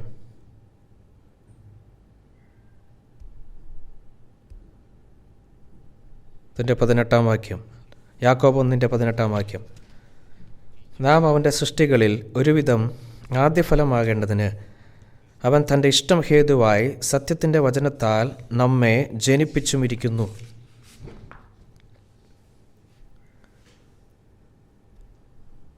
ദൈവത്തിൻ്റെ മക്കളെ ജനിപ്പിക്കുവാൻ ദൈവം എങ്ങനെ പോകുന്നു? അത് സത്യത്തിൻ്റെ വചനത്തിലൂടെയാണ്. ഞാൻ എങ്ങനെ വീണ്ടും ജനിച്ചു എന്നതിൻ്റെ സാക്ഷ്യം കഴിഞ്ഞ തവണ ഞാൻ നിങ്ങളോട് പറഞ്ഞിരുന്നു. എന്നാൽ അതിനു മുൻപ് ഞാൻ ബൈബിളിലുള്ളതെല്ലാം വിശ്വസിച്ചിരുന്നു. ഞാൻ ബൈബിളിൽ 100% വിശ്വസിച്ചു. പക്ഷേ ഞാനത് സിദ്ധാന്തത്തിൽ മാത്രം വിശ്വസിച്ചു. എന്നാൽ ബൈബിളിൽ ചില വാക്കുകളിലൂടെ ഞാൻ എൻ്റെ മനസ്സാക്ഷിയിൽ സത്യം മനസ്സിലാക്കിയപ്പോൾ ഞാൻ വീണ്ടും ദൈവത്തിൻ്റെ മകനായി ജനിച്ചു. അപ്പോഴാണ് ഞാൻ ദൈവസ്നേഹം അറിഞ്ഞത്. എനിക്ക് 12 വയസ്സുള്ളപ്പോൾ എൻ്റെ അമ്മ, മറ്റാരേക്കാളും എന്നെ സ്നേഹിച്ച വ്യക്തി, അന്തരിച്ചു. ഈ ലോകത്തിലെ ജീവിതത്തിൻ്റെ അർത്ഥത്തെക്കുറിച്ച് എനിക്ക് നിശ്ചയമില്ലായിരുന്നു. ഹൃദയത്തിൽ ഒരു ദ്വാരമുള്ളതുപോലെ എപ്പോഴും തോന്നി. ഞാനൊരു പാസ്റ്ററായി ജോലി ചെയ്യുമ്പോഴും ഇത് തന്നെയായിരുന്നു അവസ്ഥ. അതേസമയം ഞാൻ എൻ്റെ മനസ്സാക്ഷിയിൽ അസ്വസ്ഥനായി. എൻ്റെ ജീവിതം താങ്ങാൻ വളരെ ബുദ്ധിമുട്ടാണെന്ന് എനിക്ക് തോന്നി. എന്നാൽ ഒരു ദിവസം ഞാൻ ഈ സത്യം മനസ്സിലാക്കുകയും ദൈവസ്നേഹം അറിയുകയും ചെയ്തു.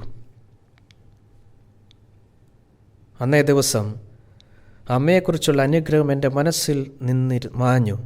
അമ്മ തന്ന എല്ലാ സ്നേഹത്തെക്കാളും മഹത്തായ സ്നേഹം ഞാൻ ദൈവത്തെ അറിഞ്ഞു. ആളുകൾ ഈ ലോകത്തിൽ ജനിക്കുന്നു. കുഞ്ഞുങ്ങളായി അവർ അമ്മയെ സ്നേഹിക്കുന്നു.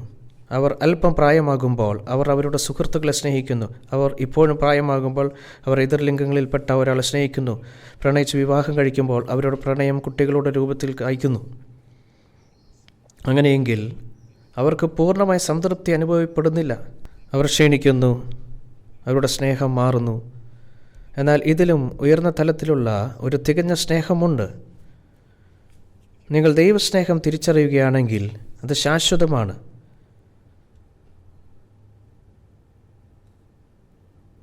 ആ സമയത്ത് നിങ്ങളുടെ എല്ലാ മൂല്യങ്ങളും തലകീഴായി മറിയുന്നതായി നിങ്ങൾക്ക് കാണും.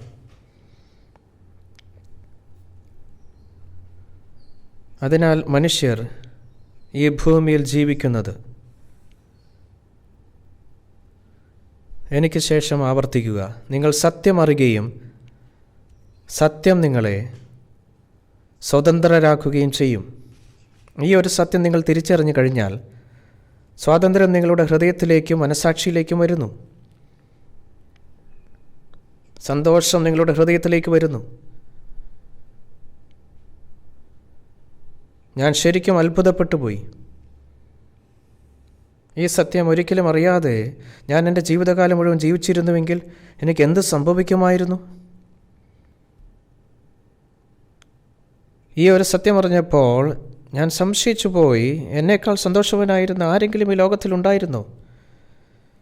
ഞാൻ ഈ ചിന്തകളോടൊപ്പമാണ് ജീവിച്ചത്. ഞാൻ ഇപ്പോഴും ഈ ചിന്തകൾക്കൊപ്പമാണ് ജീവിക്കുന്നത്. മനുഷ്യൻ ദൈവസ്നേഹം കണ്ടെത്തുന്നതിനായി മനുഷ്യരാശിയുടെ ചരിത്രം നിലനിൽക്കുന്നു.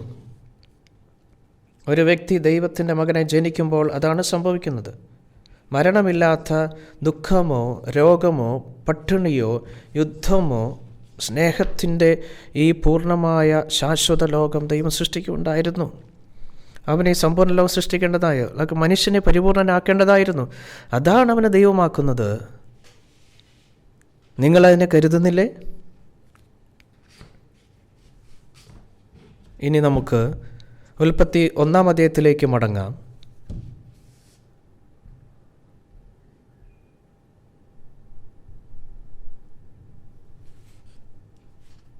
ഉൽപ്പത്തി അധ്യായം 1 അതിന് 27-ാം വാക്യം മുതൽ ഞാൻ വായിക്കുന്നു. 27-ാം വാക്യം: ഇങ്ങനെ ദൈവം തൻ്റെ സ്വരൂപത്തിൽ മനുഷ്യനെ സൃഷ്ടിച്ചു.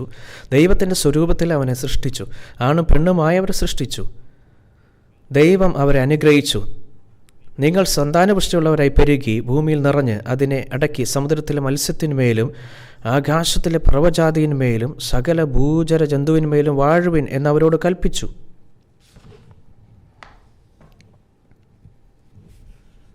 ഈ ഭാഗത്തിൽ കാണുന്നത് പോലെ ദൈവം ആദാമിനെയും ഹവ്വയെയും സൃഷ്ടിച്ചു.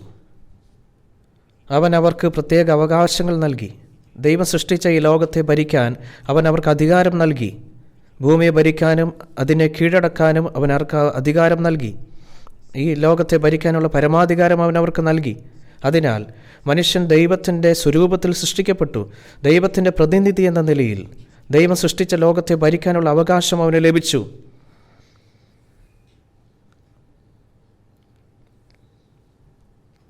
ഇപ്പോൾ അധ്യായം 2 നോക്കുക. അധ്യായം 2 അതിൻ്റെ 15-ാം വാക്യം: യഹോവയായ ദൈവം മനുഷ്യനെ കൂട്ടിക്കൊണ്ടുപോയി ഏദൻ തോട്ടത്തിൽ വേല ചെയ്യുവാനും അതിനെ കാപ്പാനും അവിടെ ആക്കി.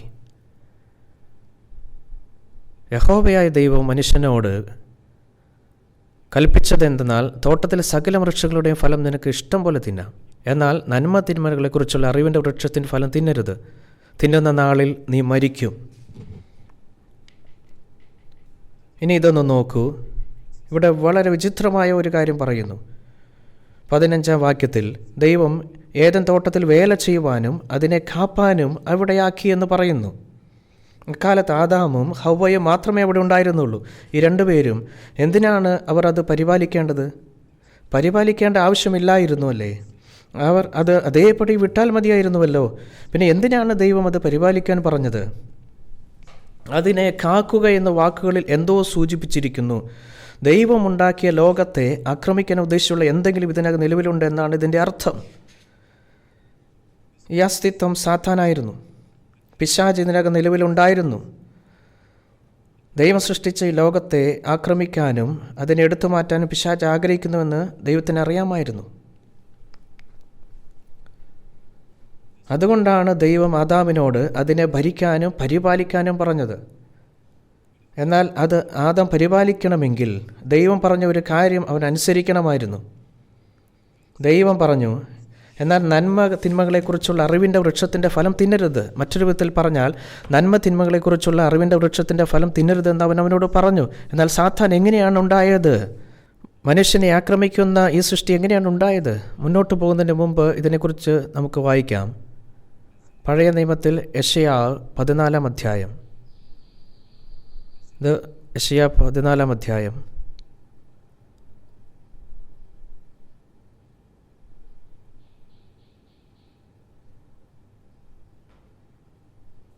വാക്യം 12. യെശയ്യാ 14, 12 വാക്യം. അരുണോദയപുത്രനായ ശുക്ര, നീ എങ്ങനെ ആകാശത്തുനിന്ന് വീണു? ജാതികളെ താഴ്ത്തിക്കളഞ്ഞവനെ, നീ എങ്ങനെ വെട്ടേറ്റ് നിലത്ത് വീണു? ഞാൻ സ്വർഗത്തിൽ കയറും, എൻ്റെ സിംഹാസനം ദൈവത്തിൻ്റെ നക്ഷത്രങ്ങൾക്ക് മീതെ വയ്ക്കും. ഉത്തരദിക്കിൻ്റെ അതിർത്തിയിൽ സമാഗമ പർവ്വതത്തിന്മേൽ ഞാൻ ഇരുന്നരുളും. ഞാൻ മേഘോന്നതങ്ങൾക്ക് മീതെ കയറും, ഞാൻ അത്യുന്നതനോട് സമനാകും എന്നല്ലേ നീ ഹൃദയത്തിൽ പറഞ്ഞത്? എന്നാൽ നീ പാതാളത്തിലേക്ക്, നാശകൂപത്തിൻ്റെ അടിയിലേക്ക് തന്നെ വീഴും. ഇവിടെ പറയുന്നു അരുണോദയപുത്രൻ. പ്രഭാത നക്ഷത്രം എന്നാണ് ഇതിനർത്ഥം. പ്രഭാത നക്ഷത്രം ലൂസിഫറാണ്. ഇത് സാത്താൻ്റെ പേരാണ്. സാത്താനെ സേവിച്ച അനേകം മാലാഖമാരുണ്ടായിരുന്നു. അവിടെ ഗബ്രിയേൽ ദൂതൻ, മിഖായേൽ ദൂതൻ ഉണ്ടായിരുന്നു. ദൂതന്മാർ സൈന്യങ്ങളായി ക്രമീകരിച്ചു. ദൂതന്മാരുടെ അതിധേയരായ പ്രധാന ദൂതന്മാരുണ്ടായിരുന്നു. ഇവിടെ പ്രത്യക്ഷപ്പെടുന്ന ലൂസിഫർ ഈ ദൂതന്മാരുടെ ഒരു കൂട്ടത്തിൻ്റെ നേതാവായിരുന്നു. എന്നാൽ പെട്ടെന്ന് ലൂസിഫർ തൻ ദൈവത്തെ പോലെ ഉയർന്നവനാണെന്ന് തീരുമാനിച്ചു. ദൈവമായി ഒരു തലത്തിൽ ഉയരാൻ അവൻ തീരുമാനിച്ചു. ഈ ചിന്തകൾ അവൻ്റെ തലയിൽ പ്രവേശിച്ചപ്പോൾ അവൻ സാത്താനായിരുന്നു. ദൈവം അവനെ പുറത്താക്കിയതാൽ അവൻ്റെ കൽപ്പനയിലുള്ള എല്ലാ ദൂതനും പിശാചുക്കളായി. ഇതെല്ലാം കേൾക്കുമ്പോൾ നിങ്ങൾ ചിന്തിച്ചേക്കാം, സാത്താനുമില്ല, പിശാചുമില്ല, ഇതെല്ലാം അസംബന്ധമാണ്. അതിനാൽ ഈ കാര്യം കൂടുതൽ മൂർത്തമായ രീതിയിൽ പരിശോധിക്കാം. ചിലപ്പോൾ നിങ്ങൾക്ക് സഹിക്കാൻ പറ്റാത്ത വിധം തീവ്രമായ ഒരാളോട് വെറുപ്പ് തോന്നും. എന്നാൽ മനുഷ്യൻ്റെ ഹൃദയത്തിൽ യഥാർത്ഥ അവസ്ഥ അതല്ല. സാത്താന വികാരങ്ങൾ മനുഷ്യൻ്റെ ഹൃദയത്തിൽ നടുന്നു. ആളുകൾ ഒരു കത്തിയെടുത്ത് മറ്റുള്ളവരെ കുത്തുന്നു. അവർ മറ്റുള്ളവരെ കൊല്ലുന്നു. അവർ തട്ടിക്കൊണ്ടു പോകുന്നു, അല്ലെങ്കിൽ അവരെ വഞ്ചിക്കുന്നു. ഇത് മനുഷ്യനെ സംബന്ധിച്ചിടത്തോളം സാധാരണമല്ല. അപ്പോൾ സാത്താനില്ലെന്ന് നിങ്ങൾക്ക് ഇപ്പോൾ കരുതുന്നുണ്ടോ? ബൈബിളിൽ നിന്ന് മറ്റൊരു വാക്യം വായിക്കാം. 1 യോഹന്നാൻ, അത് പുതിയ നിയമത്തിൽ അവസാനത്തോടടുത്താണ്. 1 യോഹന്നാൻ അധ്യായം 3. പുതിയ നിയമത്തിലാണ്.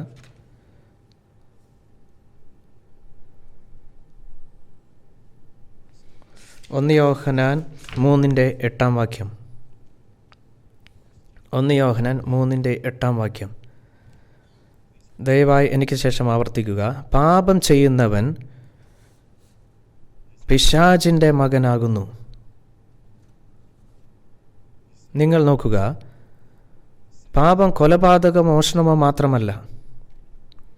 ഒരാളെ വെറുക്കുന്നതും പാപമാണ്. നുണ പറയുന്നതും പാപമാണ്. ദേഷ്യപ്പെടുന്നത് പാപമാണ്. ഒരു പാപം വലിയതും ചെറുതുമാണെങ്കിലും പാപം ചെയ്യുന്നവൻ പിശാചിൽ നിന്നുള്ളവനാണ്.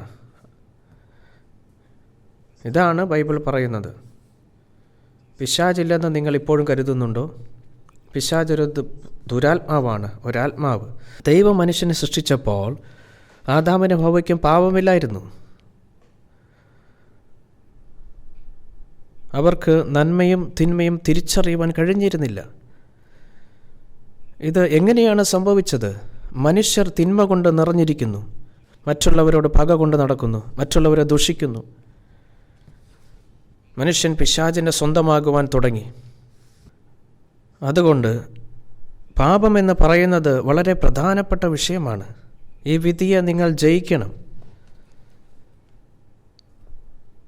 നിങ്ങളുടെ ഉള്ളിലെ ഒരു പോക്കറ്റിൽ ഒരു സുരക്ഷാ പിൻ നീക്കം ചെയ്ത ഒരു ഗ്രാനേഡ് ഉണ്ടെന്ന് നിങ്ങളുടെ സങ്കല്പിക്കുക. നിങ്ങൾക്ക് എന്ത് തോന്നും? ഏത് നിമിഷവും അത് പൊട്ടിത്തെറിക്കും. നിങ്ങൾ പൊട്ടിത്തെറിക്കുകയും ചെയ്യും. നിങ്ങളുടെ കയ്യിൽ അത്തരത്തിലുള്ളൊരു ഗ്രനേഡ് ഉണ്ടെങ്കിൽ കഴിയുന്നത്ര വേഗത്തിൽ അത് ഇല്ലാതാക്കുവാൻ നിങ്ങൾ ശ്രമിക്കും. എന്നാൽ പാപം ഒരു കൈ ഗ്രനേഡിനേക്കാൾ അപകടകരമാണ്. ഗ്രനേഡ് ഒരു വ്യക്തിയുടെ ശരീരത്തെ നശിപ്പിക്കുക മാത്രമാണ് ചെയ്യുന്നത്. എന്നാൽ പാപം ഒരു വ്യക്തിയുടെ ആത്മാവിനെ നിത്യനാശത്തിലേക്ക് നയിക്കുന്നു. മനുഷ്യൻ ഈ ഭയാനകമായ കാര്യം തന്നോടൊപ്പം കൊണ്ടുപോകുന്നു. നമുക്ക് 33-ാം അധ്യായത്തിലേക്ക് തിരിക്കാം. 33-ാം അധ്യായം 3-ാം അധ്യായം 1-ാം വാക്യം മുതൽ.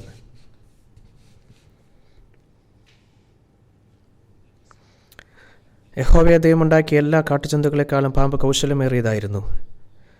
ഇത് സ്ത്രീയോട്, തോട്ടത്തിലെ യാതൊരു വൃക്ഷത്തിൻ്റെ ഫലവും നിങ്ങൾ തിന്നരുതെന്ന് ദൈവം വാസ്തവമായി കൽപ്പിച്ചിട്ടുണ്ടോ എന്ന് ചോദിച്ചു. സ്ത്രീ പാമ്പിനോട്, തോട്ടത്തിലെ വൃക്ഷങ്ങളുടെ ഫലം ഞങ്ങൾക്ക് തിന്നാം, എന്നാൽ നിങ്ങൾ മരിക്കാതിരിക്കേണ്ടതിന് തോട്ടത്തിന് നടുവിലുള്ള വൃക്ഷത്തിൻ്റെ ഫലം തിന്നരുത്, തൊടുകയും അരുത് എന്ന് ദൈവം കൽപ്പിച്ചിട്ടുണ്ടെന്ന് പറഞ്ഞു.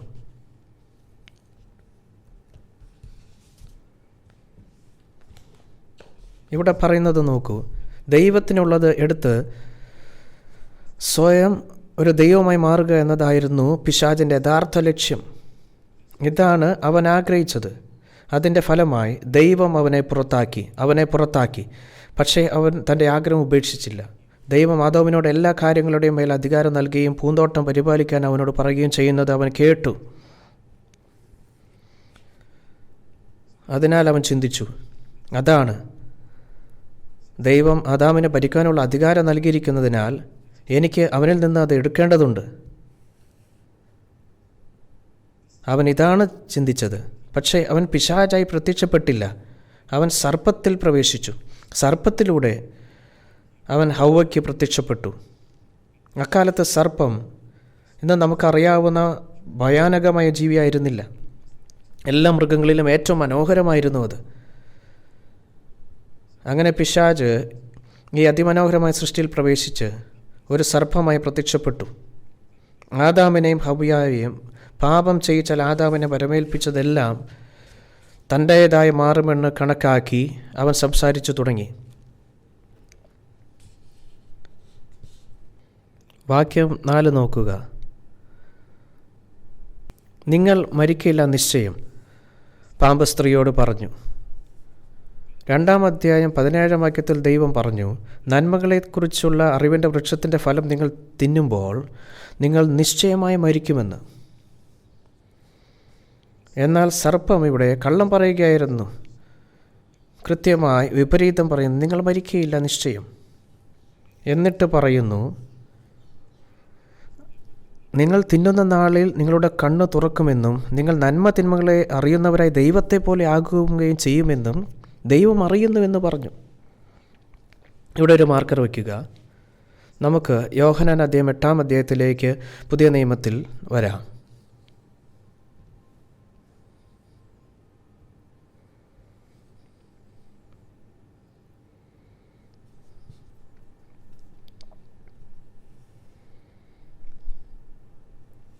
യോഹന്നാൻ സുവിശേഷം 8-ാം അധ്യായം.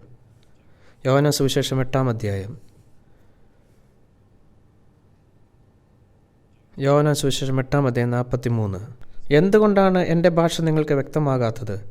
യേശുവിടെ ജനക്കൂട്ടത്തോട് സംസാരിക്കുകയായിരുന്നു. എന്തുകൊണ്ടാണ് എൻ്റെ ഭാഷ നിങ്ങൾക്ക് വ്യക്തമാകാത്തത്? കാരണം ഞാൻ പറയുന്നത് നിങ്ങൾ കേൾക്കുവാൻ കഴിയുന്നില്ല. നിങ്ങൾ പിശാച് എന്ന പിതാവിൻ്റെ മക്കൾ. നിങ്ങളുടെ പിതാവിൻ്റെ മോഹങ്ങളെ ചെയ്യുവാനും നിങ്ങൾ ഇച്ഛിക്കുന്നു. അവൻ ആദ്യം മുതൽ കൊലപാതകനായിരുന്നു. അവനിൽ സത്യമില്ലായ്ക കൊണ്ട് സത്യത്തിൽ നിലനിൽക്കുന്നതുമില്ല. അവൻ ഭോഷ്ക് പറയുമ്പോൾ സ്വന്തത്തിൽ നിന്ന് എടുത്തു പറയുന്നു. അവൻ ഭോഷ്ക് പറയുന്നവനും അതിൻ്റെ അപ്പനുമാകുന്നു. തന്നെ വെറുക്കുന്ന യഹൂദന്മാരിൽപ്പെട്ടവർക്ക് തൻ്റെ വാക്കുകൾ കേൾപ്പാൻ കഴിയാതെ പോയത് പിശാച് പഠിപ്പിച്ചവരാണെന്നാണ് യേശു പറഞ്ഞത്. എന്തിനായിരുന്നു ഇത്? കാരണം പിശാച് തുടക്കം മുതൽ ഒരു നുണയനായിരുന്നു, ഒപ്പം ഒരു കൊലപാതകിയും. അവൻ ആദാമിനെ കൊന്നു. അവനൊരു നുണയനും കൊലപാതകിയുമാണ്. നിങ്ങൾ പിശാചിൻ്റെ മക്കളാണ്. ഇതാണ് യേശു പറഞ്ഞത്. പിശാച് ഒരു നുണയനാണ്. എല്ലാ പാപങ്ങളും ഏറ്റവും അടിസ്ഥാനപരമായത് എന്താണ്? കള്ളം പറയുന്നതിൻ്റെ പാപമാണ്. എന്താണ് യഥാർത്ഥ നുണ? ദൈവത്തിൻ്റെ വചനങ്ങളെ വളച്ചൊടിക്കുന്നതെന്നാണ് അടിസ്ഥാന നുണ. നന്മ തിന്മകളെക്കുറിച്ച് അറിവിൻ്റെ വൃക്ഷത്തിൻ്റെ ഫലം ആദാം ഭക്ഷിച്ചാൽ അവൻ തീർച്ചയായും മരിക്കുമെന്ന് ദൈവം പറഞ്ഞിരുന്നു. എന്നാൽ അവൻ മരിക്കില്ലെന്ന് പിശാച് പറഞ്ഞു. ഇതൊരു നുണയായിരുന്നു. ഈ നുണയ്ക്കുള്ളിൽ മനുഷ്യനെ കൊന്ന വിഷമുണ്ടായിരുന്നു. ഇപ്പോൾ ഉൽപ്പത്തി 3:5 വായിക്കാം.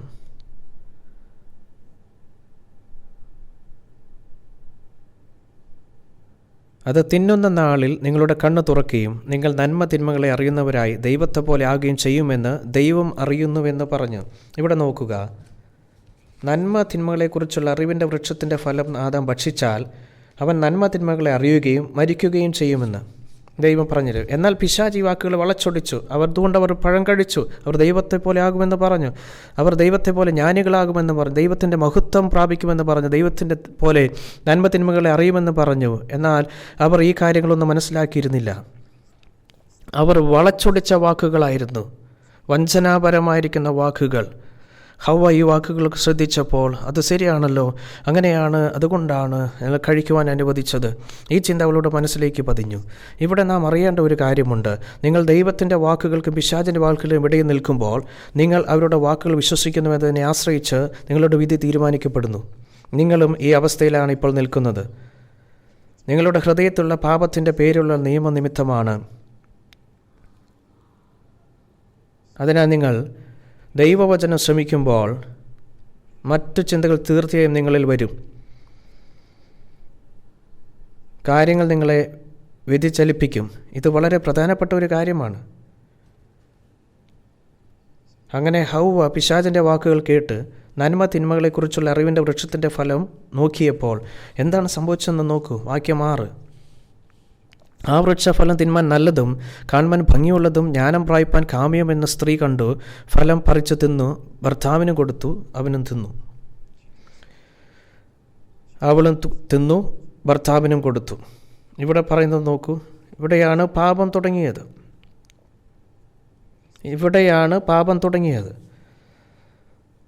പാപം ആരംഭിച്ചത് എവിടെയാണ്? നിങ്ങൾ ദൈവത്തിൻ്റെ വാക്കുകൾ സ്വീകരിക്കുകയാണെങ്കിൽ നിങ്ങൾ ജീവിക്കും. നിങ്ങൾ പിശാചിൻ്റെ വാക്കുകൾ സ്വീകരിക്കുകയാണെങ്കിൽ നിങ്ങൾ മരിക്കും. നിങ്ങൾ ആരുടെ വാക്കുകൾ സ്വീകരിക്കുന്നു എന്നതിനെ ആശ്രയിച്ചാണ് നിങ്ങളുടെ വിധി തീരുമാനിക്കുന്നത്. നിങ്ങളുടെ കാര്യത്തിലും നിങ്ങൾ ദൈവത്തിൻ്റെ വചനങ്ങൾ സ്വീകരിക്കുമോ അതോ നിരസിക്കുമോ എന്നതാണ് ചോദ്യം.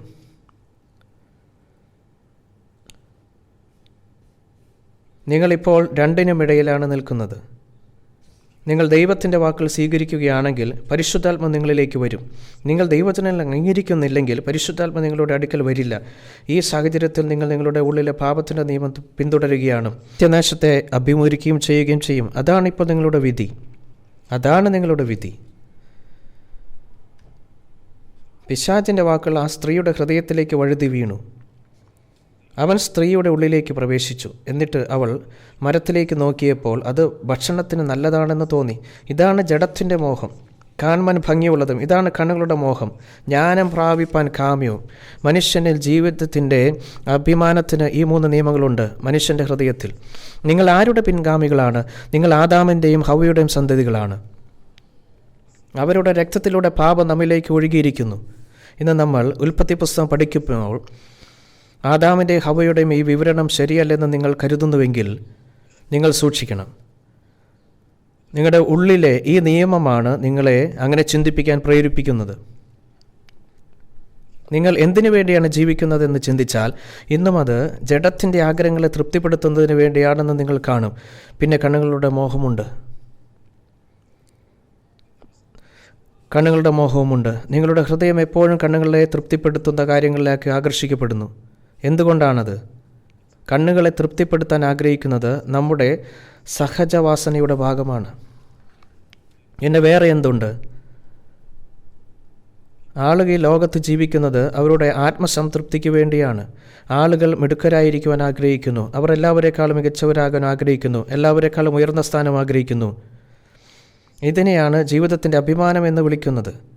ഈ 3 ആഗ്രഹങ്ങളും ആളുകളെ തൃപ്തിപ്പെടുത്തുവാൻ തങ്ങളാൽ കഴിയുന്നതെല്ലാം ചെയ്യുവാൻ അവരെ വലിക്കുന്നു. ഈ നിയമം ഇപ്പോൾ നിങ്ങളുടെ ഉള്ളിലുമാണ്. ഹവ്വ സാത്താൻ്റെ വാക്കുകൾ ശ്രദ്ധിക്കുകയും നന്മ തിന്മകളെക്കുറിച്ചുള്ള അറിവിൻ്റെ വൃക്ഷത്തിൻ്റെ ഫലം കാണുകയും ചെയ്തപ്പോഴാണ് ഈ നിയമം നിലവിൽ വന്നത്. നിങ്ങൾക്കത് നിഷേധിക്കുവാൻ കഴിയുമോ? നിങ്ങൾ ആരുടെ പിൻഗാമിയാണെന്ന് ചിന്തിക്കുക.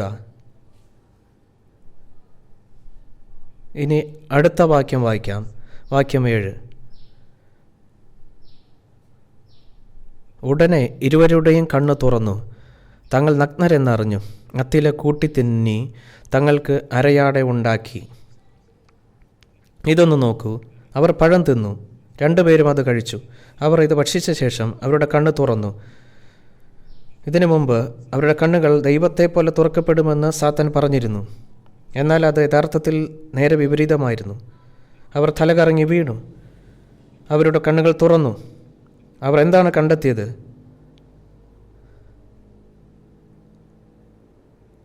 അയ്യോ, ഞാൻ നഗ്നനാണ്, ഞാൻ പൂർണ്ണ നഗ്നനാണ്.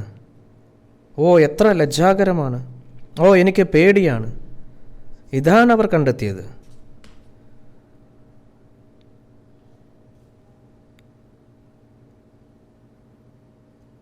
ഞാനൊരു കാര്യം ചോദിക്കട്ടെ.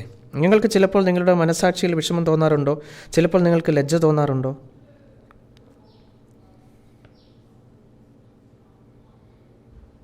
ഇതിനർത്ഥം നിങ്ങൾ നഗ്നനാണെന്നാണ്. ചിലപ്പോൾ നിങ്ങൾക്ക് ഒരു കുറവുണ്ട്, അല്ലേ? അത് നാണക്കേടും ഉത്കണ്ഠയും ഭയവുമായി പ്രകടമാണ്. നിങ്ങൾക്ക് ഭയവും ഉത്കണ്ഠയുമുണ്ട്. നിങ്ങളുടെ ആത്മാവ് നഗ്നമാണെന്ന് ഇത് തെളിയിക്കുന്നു. നിങ്ങളുടെ ഹൃദയത്തിന് ഇത് സ്ഥിരീകരിക്കുവാൻ കഴിയും. അങ്ങനെ അവർ കുറച്ച് അത്തിയിലകൾ തുന്നിക്കൂട്ടി തങ്ങൾക്ക് വേണ്ടി മൂടുപടമുണ്ടാക്കി. ഈ അത്തിയിലകൾ മതത്തെ പ്രതികരിക്കുന്നു. എന്തുകൊണ്ടാണ് മതം ഇങ്ങനെ? മതപരമായ പ്രവൃത്തികളെല്ലാം മനുഷ്യൻ അവൻ്റെ ഭയം, അവൻ്റെ ഉത്കണ്ഠ, അവൻ്റെ പേടി, അവൻ്റെ മനസ്സാക്ഷിയിലെ കുറ്റബോധം എന്നിവ മറയ്ക്കുവാനുള്ള ശ്രമമാണ്. മതം എന്ന വാക്ക് ലാറ്റിൻ പദമായ റിലീജിയോ എന്നതിൽ നിന്നാണ് വന്നത്. ഈ വാക്കിൻ്റെ ഒരു നിർവചനം കെട്ടുക എന്നതാണ്, അതായത് നിയന്ത്രിക്കുക അല്ലെങ്കിൽ അടക്കുക എന്നതാണ്. വ്യക്തിയുടെ മനസ്സാക്ഷിയെ നിയന്ത്രിക്കുന്നു. മതവിശ്വാസമുള്ള ഒരാൾക്ക് എപ്പോഴും അസ്വസ്ഥത അനുഭവപ്പെടുന്നു. അവൻ ഈ വഴിക്ക് എത്തിയാൽ അത് പാപമാണ്, അവൻ ഈ വഴിക്ക് എത്തിയാൽ അത് പാപമാണ്. മതം എപ്പോഴും ആളുകളുടെ ജീവിതത്തിൽ നിയന്ത്രണങ്ങൾ ഏർപ്പെടുത്തുന്നു. ആളുകൾ യഥാർത്ഥത്തിൽ മതപരമായ ജീവിതം നയിക്കുന്നുണ്ടെങ്കിൽ ഈ ലോകത്ത് ഒരു പരിധിവരെ ക്രമം സ്ഥാപിക്കപ്പെടും. എന്നാൽ ഒരു വ്യക്തിയുടെ ഹൃദയത്തിൽ യഥാർത്ഥ സന്തോഷം കൊണ്ടുവരുവാൻ മതത്തിന് കഴിയില്ല. എന്തുകൊണ്ടാണത്? മതം എപ്പോഴും അടിച്ചമർത്തുന്നു. അങ്ങനെയെങ്കിൽ എന്താണ് യഥാർത്ഥ ക്രിസ്തുമതം? അത് ആ നിയന്ത്രണത്തിൽ നിന്ന് ഒരു വ്യക്തിയെ മോചിപ്പിക്കുന്നു. ഒരു വ്യക്തി സന്തോഷവാനായിരിക്കണമെങ്കിൽ മനസ്സാക്ഷി യഥാർത്ഥ വിമോചനം കണ്ടെത്തേണ്ടതുണ്ട്. അതുകൊണ്ടാണ് യേശു പറഞ്ഞത്, അപ്പോൾ നിങ്ങൾ സത്യം അറിയുകയും സത്യം നിങ്ങളെ സ്വതന്ത്രരാക്കുകയും ചെയ്യും. ഇത് വീണ്ടും ജനനമാണ്. ഒരു വ്യക്തി സത്യം തിരിച്ചറിയുമ്പോൾ അവൻ്റെ മനസ്സാക്ഷി പൂർണ്ണമായും സ്വതന്ത്രമാകുന്നു. അയാൾക്ക് യഥാർത്ഥ സന്തോഷമുണ്ടാകും. ഞാനൊരു ചോദ്യം ചോദിക്കട്ടെ. ഏതെങ്കിലും ഒരു മതത്തിലോ മറ്റേതെങ്കിലും വിശ്വസിക്കുന്ന എല്ലാ ആളുകളിലും ഏറ്റവും കൂടുതൽ കരയുന്ന ആളുകൾ ആരാണ്? യേശുവിൽ വിശ്വസിക്കുന്ന ആളുകളാണെന്ന് നിങ്ങൾ കരുതുന്നില്ലേ? അവർ എല്ലാ ദിവസവും രാവിലെ കരയുന്നു, രാത്രി മുഴുവൻ അവർ കരയുന്നു, രാത്രി മുഴുവൻ അവർ കരഞ്ഞുകൊണ്ട് ഉറങ്ങുന്നു. അവർ എപ്പോഴും കരയുകയാണ്. ഞാനൊരു കാര്യം ചോദിക്കട്ടെ. നിങ്ങൾക്കൊരു കുട്ടിയുണ്ടെന്ന് കരുതുക. അവൻ അല്പം വളർന്നു കഴിഞ്ഞാൽ അവൻ എവിടെയായിരുന്നാലും എപ്പോഴും കരയുന്നു. ഒരു കുട്ടി എപ്പോഴും രാവിലെ രാത്രിയും കരയുന്നുണ്ടെങ്കിൽ അവൻ്റെ മാതാപിതാക്കൾ അവനെക്കുറിച്ച് വളരെ ആശങ്കാകുലരായിരിക്കും. അവൻ്റെ അവസ്ഥ എന്തായിരിക്കുമെന്ന് ചിന്തിക്കുക. ആളുകൾ കരയുന്നത് കേൾക്കാൻ ദൈവത്തിന് ഇഷ്ടമാണോ? അവൻ അങ്ങനെയാണോ? ആളുകൾക്ക് അറിയാത്ത ഒരു കാര്യമുണ്ട്.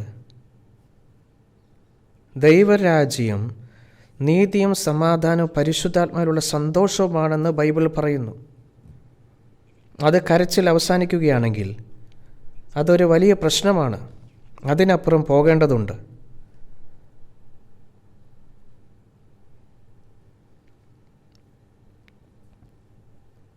അപ്പോൾ നിങ്ങൾക്ക് യഥാർത്ഥ സമാധാനത്തിലും സന്തോഷത്തിലും ജീവിക്കുവാൻ കഴിയും.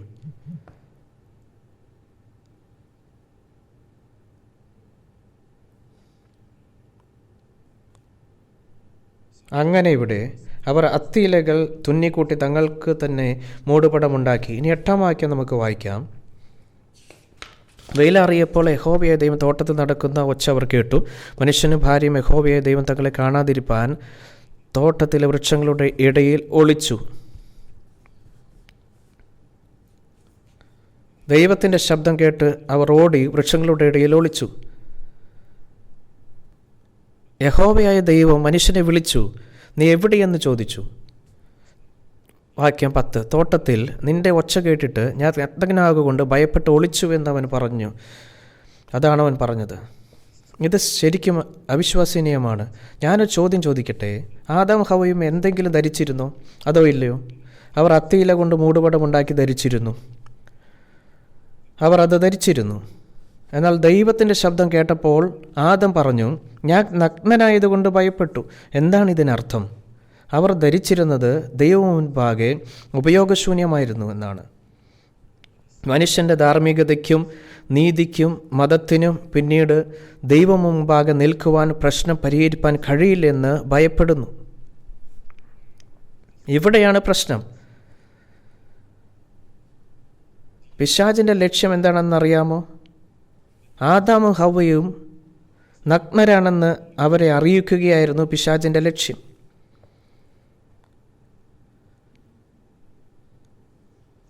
ഇതായിരുന്നു അവൻ്റെ ലക്ഷ്യം. എന്തുകൊണ്ടാണത്? ഭൂമിയെ ഭരിക്കാനും പരിപാലിക്കാനും ദൈവം ആദാമിനോട് പറഞ്ഞപ്പോൾ താൻ നഗ്നനാണെന്ന് ആദാം അറിഞ്ഞില്ല. അവൻ നഗ്നനാണെന്ന്. അവൻ ഭയപ്പെട്ടില്ല. അയാൾക്ക് കുറ്റബോധം തോന്നിയില്ല. അവന് ശക്തി ഉണ്ടായിരുന്നു. അവൻ നഗ്നനാണെന്ന് കണ്ടെത്തിയപ്പോൾ അവൻ്റെ ശക്തി അവനെ വിട്ടുപോയി. അവന് ലജ്ജ തോന്നി. അങ്ങനെ അവന് ഭരിക്കുവാനുള്ള ശക്തി നഷ്ടപ്പെട്ടു. ഇതാണ് പ്രശ്നം. അവരുടെ മനസ്സാക്ഷി നാണത്താൽ നിറഞ്ഞു. അവർക്ക് അസ്വസ്ഥത അനുഭവപ്പെടുകയും ഭയത്താൽ വിറയ്ക്കുകയും ചെയ്തു. അതാണ് മരണം. ഞാനൊരു ചോദ്യം നിങ്ങളോട് ചോദിക്കട്ടെ. എന്തുകൊണ്ടെന്ന് നിങ്ങൾക്ക് കൃത്യമായി അറിയില്ലെങ്കിലും നിങ്ങളുടെ മനസ്സാക്ഷി നിങ്ങൾക്ക് ചിലപ്പോൾ കുറ്റബോധം, ലജ്ജയും അസ്വസ്ഥതയും തോന്നാറില്ലേ?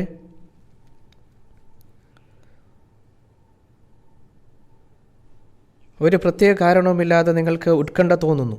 എന്തുകൊണ്ടെന്നറിയാതെ ഭയപ്പെടുന്നു. എന്തുകൊണ്ടാണത്? നിങ്ങളുടെ ആത്മാവ് നഗ്നമാണ് എന്നാണ്.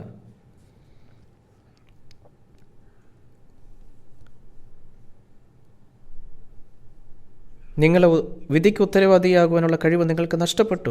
അതുകൊണ്ടാണ് നിങ്ങൾക്ക് ചുറ്റുമുള്ള സാഹചര്യങ്ങളെ നിയന്ത്രിക്കാൻ കഴിയാത്തത്. ചെറിയ സംഭവങ്ങൾ പോലും സാഹചര്യങ്ങളെ നിയന്ത്രിക്കാൻ നിങ്ങൾക്ക് കഴിയാതെ പോകുന്നത്. ചെറിയ സംഭവങ്ങൾ പോലും നിങ്ങൾക്ക് അസ്വസ്ഥത ഉണ്ടാക്കുന്നു. പ്രകോപനം, വിഷമം, ഉത്കണ്ഠ. നിങ്ങളുടെ ശക്തി പൂർണ്ണമായി നഷ്ടപ്പെട്ടു എന്നതിൻ്റെ സൂചനയാണിത്. പിശാച് അത് എടുത്തു കളഞ്ഞിരിക്കുന്നു. ഇവിടെ ഒരു മാർക്കർ വയ്ക്കുക. നമുക്ക് ലൂക്കോസിന്റെ സുവിശേഷം 4-ാം അധ്യായത്തിലേക്ക് തിരിക്കാം.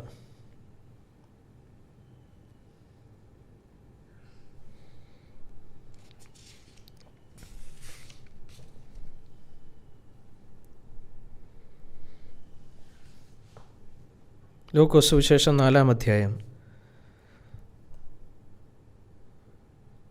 ലൂക്കോസ് സുവിശേഷം 4-ാം അധ്യായം അത് പുതിയ നിയമത്തിലാണ്. ലൂക്കോസ് സുവിശേഷം 4-ാം അധ്യായം 5-ാം വാക്യം മുതൽ വായിക്കാം. പിന്നെ പിശാച് അവനെ മേലോട്ട് കൂട്ടിക്കൊണ്ടുപോയി ലോകത്തിലെ സകല രാജ്യങ്ങളെയും ക്ഷണനേരത്തിൽ അവനെ കാണിച്ചു. ഈ അധികാരമൊക്കെയും അതിൻ്റെ മഹത്വം നിനക്ക് തരാം. അതെങ്കിൽ ഏൽപ്പിച്ചിരിക്കുന്നു. എനിക്ക് മനസ്സുള്ളവന് ഞാൻ കൊടുക്കുന്നു. നീ എന്നെ നമസ്കരിച്ചാൽ അതെല്ലാം നിൻ്റേതാകും എന്ന് അവനോട് പറഞ്ഞു. പിശാച് ദൈവപുത്രനായ യേശുവിനെ പരീക്ഷിച്ചു. അവൻ യേശുവിനെ പ്രലോഭിക്കുന്നതിൽ വിജയിക്കുകയും ആദാമിനെ പോലെ അവനെ വീഴ്ത്തുകയും ചെയ്താൽ ലോകം എന്നേക്കുമായി പിശാചിന് അവകാശപ്പെട്ടതായിരിക്കും. അതിനാൽ പിശാച് യേശുവിൻ്റെ അടുക്കൽ വന്നു. അവൻ ലോകത്തിൻ്റെ എല്ലാ മഹത്വവും കാണിക്കുമ്പോൾ അവൻ പറയുന്നു, നീ എന്നെ ആരാധിച്ചാൽ ഈ ലോകം മുഴുവനും ഞാൻ നിനക്ക് തരും. ഇത് എനിക്ക് നൽകിയതാണ്, അതിനാൽ ഇതെൻ്റേതാണ്. ആരാണത് പിശാചിന് നൽകിയത്? ആദം അവന് കൊടുത്തു.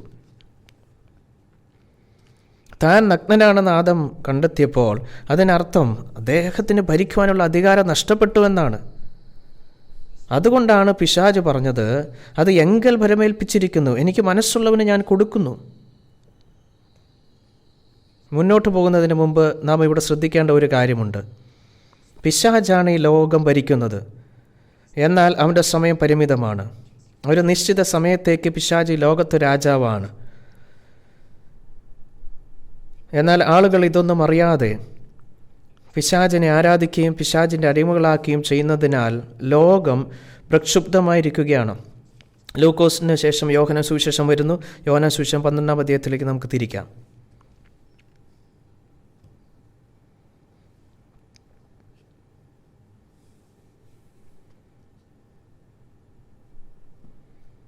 യോഹന്നാൻ സുവിശേഷം 12-ാം അധ്യായം. യോഹന്നാൻ സുവിശേഷം 12-ാം അധ്യായം.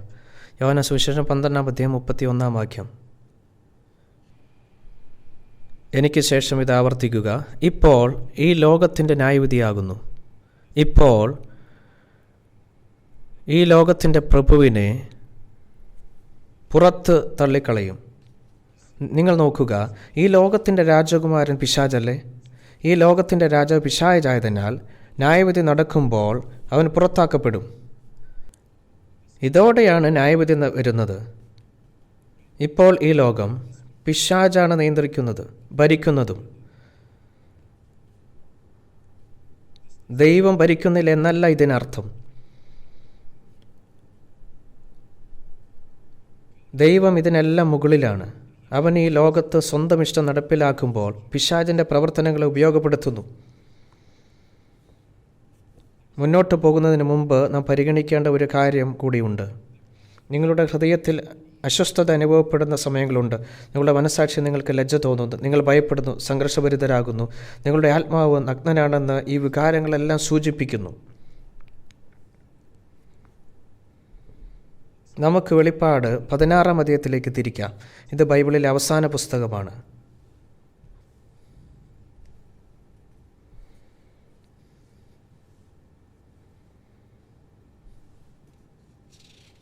വെളിപ്പാട് 16.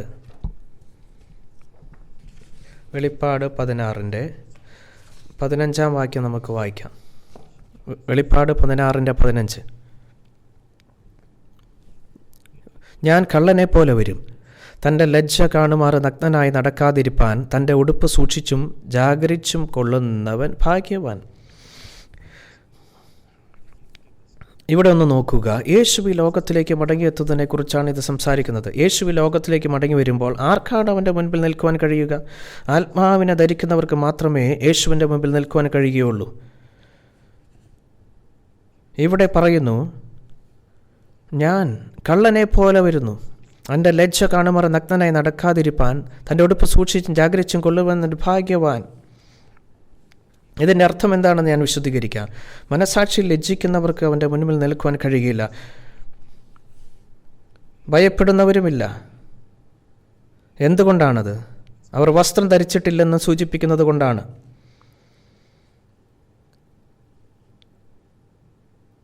നമുക്ക് പഴയ നിയമത്തിലേക്ക് തിരിക്കാം.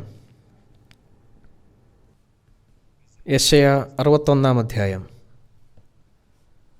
യെശയ്യാ 61-ാം അധ്യായം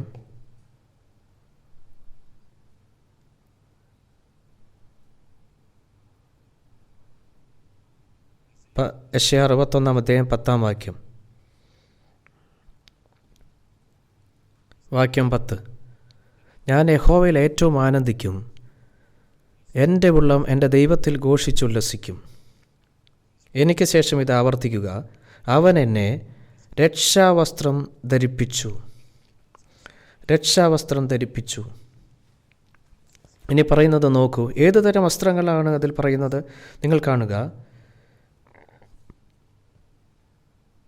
യേശു മടങ്ങി വരുമ്പോൾ രക്ഷയുടെ വസ്ത്രം ധരിച്ചിരിക്കുന്നവർക്ക് അവൻ്റെ മുൻപാകെ നിൽപ്പാൻ കഴിയും. രക്ഷ പ്രാപിക്കാനായി നാം ബൈബിൾ വായിക്കുകയും പഠിക്കുകയും ചെയ്യുന്നു. രക്ഷ ലഭിക്കുന്നത് വീണ്ടും ജനിക്കുന്നതാണ്. നിങ്ങൾ രക്ഷിക്കപ്പെട്ട് കഴിഞ്ഞാൽ അസ്വസ്ഥത, ഭയം, ലജ്ജ എന്നിവയെല്ലാം അപ്രത്യക്ഷമാകുന്നു. അത്തരത്തിലുള്ളവയാണ് രക്ഷയുടെ വസ്ത്രങ്ങൾ.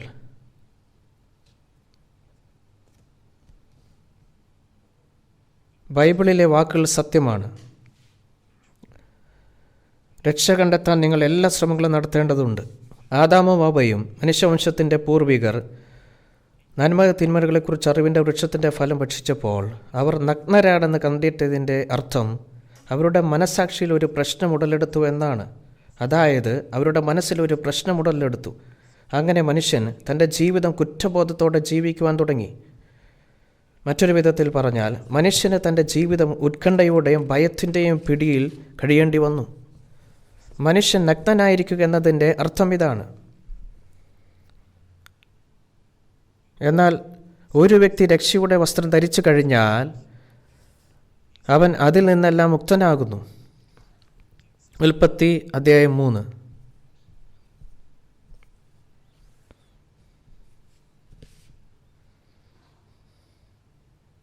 ഉൽപ്പത്തി അധ്യായം 3 വാക്യം 10. തോട്ടത്തിൽ നിന്റെ ഒച്ച കേട്ടിട്ട് ഞാൻ നഗ്നനാകൊണ്ട് ഭയപ്പെട്ട് ഒളിച്ചുവെന്ന് അവൻ പറഞ്ഞു.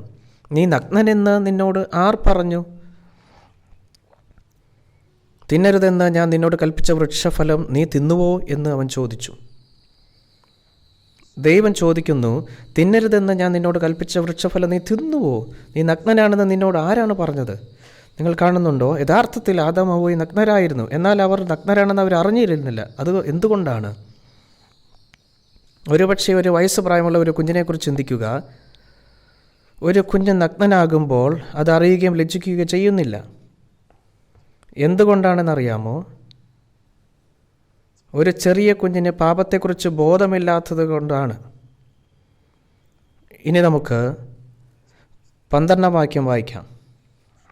അതിന് മനുഷ്യൻ, എന്നോടുകൂടെ ഇരിപ്പാൻ നീ തന്നിട്ടുള്ള സ്ത്രീ വൃക്ഷഫലം തന്നു, ഞാൻ തിന്നുകയും ചെയ്തു എന്ന് പറഞ്ഞു. യഹോവയായ ദൈവം സ്ത്രീയോട്, നീ ചെയ്തത് എന്ത് എന്ന് ചോദിച്ചതിന്, പാമ്പ് എന്നെ വഞ്ചിച്ചു, ഞാൻ തിന്നുപോയി എന്ന് സ്ത്രീ പറഞ്ഞു. യഹോവയായ ദൈവം പാമ്പിനോട് കൽപ്പിച്ചത്, നീ ഇത് ചെയ്യുക കൊണ്ട് എല്ലാ കന്നുകാലികളിലും എല്ലാ കാട്ടുമൃഗങ്ങളിലും വെച്ച് നീ ശപിക്കപ്പെട്ടിരിക്കുന്നു. നീ ഉരസ്സുകൊണ്ട് ഗമിച്ച് അതിന് മുമ്പ് അത് വയറുകൊണ്ട് ഇഴഞ്ഞിരുന്നില്ല. നിന്റെ ആയുഷ്കാലമൊക്കെയും നീ പൊടി തിന്നും. ഞാൻ നിനക്കും സ്ത്രീക്കും നിന്റെ സന്തതിക്കും അവളുടെ സന്തതിക്കും തമ്മിൽ ശത്രുത്വമുണ്ടാക്കും.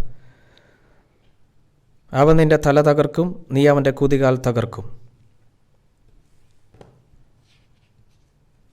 ഇവിടെ ഈ പാപത്തിൻ്റെ ഉറവിടം ദൈവം അന്വേഷിക്കുകയായിരുന്നു. ഞാൻ കഴിക്കരുതെന്ന് പറഞ്ഞ പഴം നീ തിന്നുവോ? എന്തിനാ അത് കഴിച്ചത്? നീ എന്നോട് കൂടെ ഇരിപ്പാൻ എനിക്ക് തന്ന ആ സ്ത്രീ എന്നെ വഞ്ചിച്ചു, ഞാൻ തിന്നുപോയി. അപ്പോൾ ദൈവം സ്ത്രീയോട്, നീ എന്തിനാണിത് ചെയ്തത്? പാമ്പ് എന്നെ വഞ്ചിച്ചു, ഞാൻ തിന്നുപോയി എന്ന് പറഞ്ഞു. അവസാനം പാപത്തിൻ്റെ ഉത്തരവാദിത്വം സർപ്പത്തിൽ നിന്നാണെന്ന് കണ്ടു. ഇപ്പോൾ 15 വാക്യം നോക്കുക. നമുക്കത് വീണ്ടും വായിക്കാം. ഞാൻ നിനക്കും സ്ത്രീക്കും നിന്റെ സന്തതിക്കും അവളുടെ സന്തതിക്കും തമ്മിൽ ശത്രുത്വമുണ്ടാക്കും. അവൻ നിന്റെ തല തകർക്കും, നീ അവൻ്റെ കുതികാൽ തകർക്കും. ഇവിടെ സ്ത്രീയും സർപ്പവും ശത്രുക്കളായിരിക്കുമെന്ന് പറയുന്നു. സ്ത്രീയുടെ സന്തതിയും സർപ്പത്തിൻ്റെ സന്തതിയും ശത്രുക്കളായിരിക്കും. അപ്പോൾ ചോദ്യം ഇതാണ്, ആരാണ് ഈ സ്ത്രീയുടെ സന്തതി? ഇപ്പോൾ ഇവിടെ ഇരിക്കുന്ന നിങ്ങളാരും ഒരു സ്ത്രീയുടെ സന്തതിയല്ല. ഞാനിത് പറയുമ്പോൾ ഒരുപക്ഷെ നിങ്ങൾ ചിന്തിക്കുന്നുണ്ടാകും, ആ മനുഷ്യന് ഭ്രാന്താണോ? നാം എല്ലാവരും നമ്മുടെ അമ്മമാർക്കല്ല ജനിച്ചത്, ആരും സ്ത്രീയുടെ സന്തതികളല്ലെന്ന് അവൻ പറയുന്നത് എന്തുകൊണ്ടാണ്? ഒരുപക്ഷെ നിങ്ങൾ എന്നെ ഈ രീതിയിൽ ശാസിച്ചേക്കാം. നിങ്ങളൊരു സ്ത്രീക്ക് ജനിച്ചവരാണ്, പക്ഷേ നിങ്ങളൊരു സ്ത്രീയുടെ സന്തതിയല്ല. ഒരു കൊറിയൻ പഴഞ്ചൊല്ലുണ്ട്, എൻ്റെ അച്ഛൻ എന്നെ പ്രസവിച്ചു, എൻ്റെ അമ്മ എന്നെ വളർത്തി.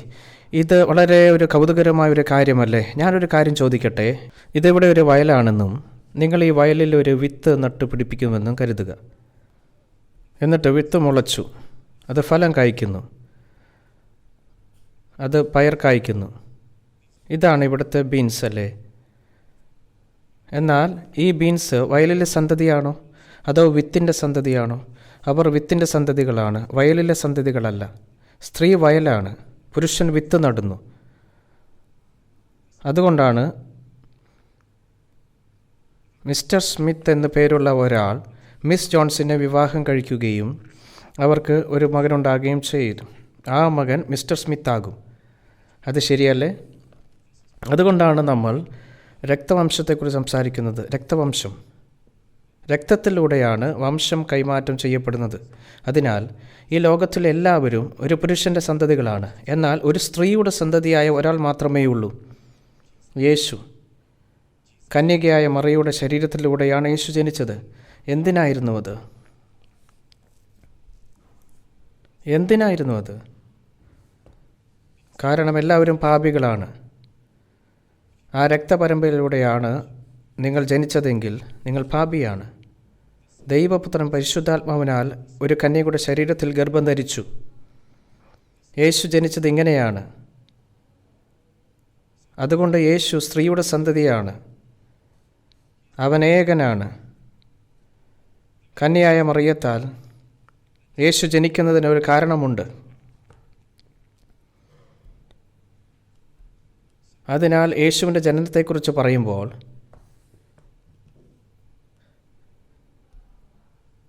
ഈ വരി മനുഷ്യരാശിയുടെ ചരിത്രത്തെ പ്രതിനിധീകരിക്കുന്നു.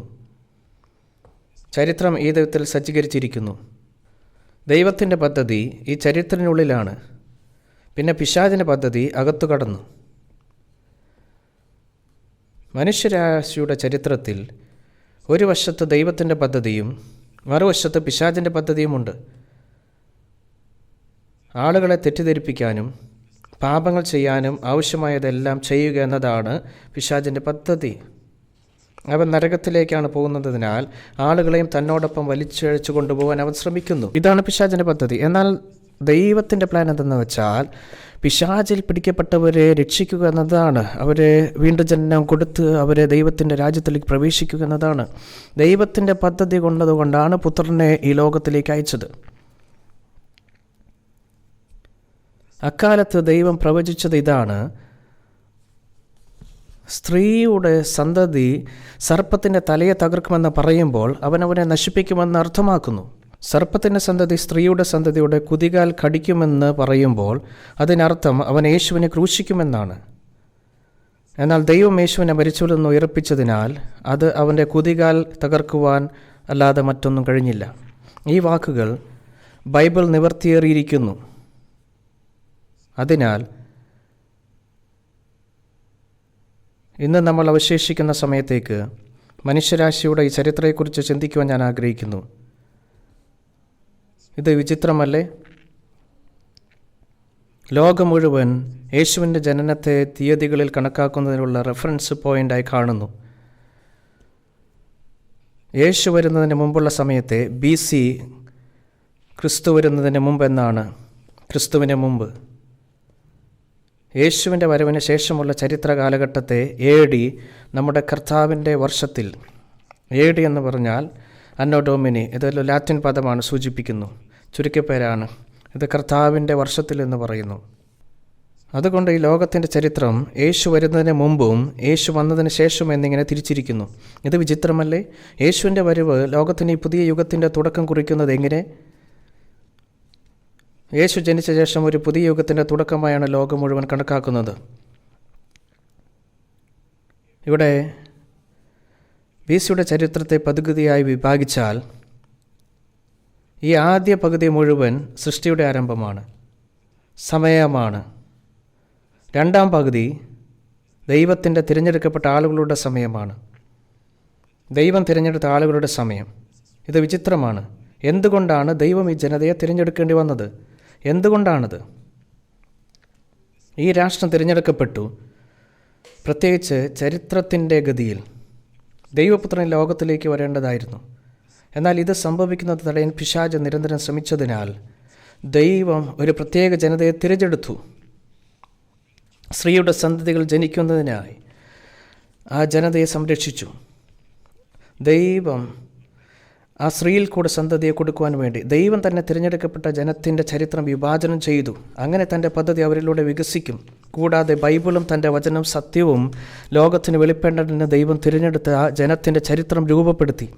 മനുഷ്യരാരുടെ ചരിത്രം പഠിക്കുമ്പോൾ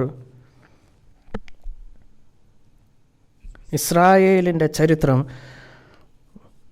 വളരെ സൂക്ഷ്മമായി നാം പരിശോധിച്ചാൽ ദൈവമുണ്ടോ ഇല്ലയോ എന്ന് നമുക്ക് കാണുവാൻ കഴിയും. എന്തുകൊണ്ടാണെന്നറിയാമോ? കാരണം ദൈവം തൻ്റെ വേല ഇസ്രായേൽക്കാരിലൂടെ നിർവഹിക്കുന്നു.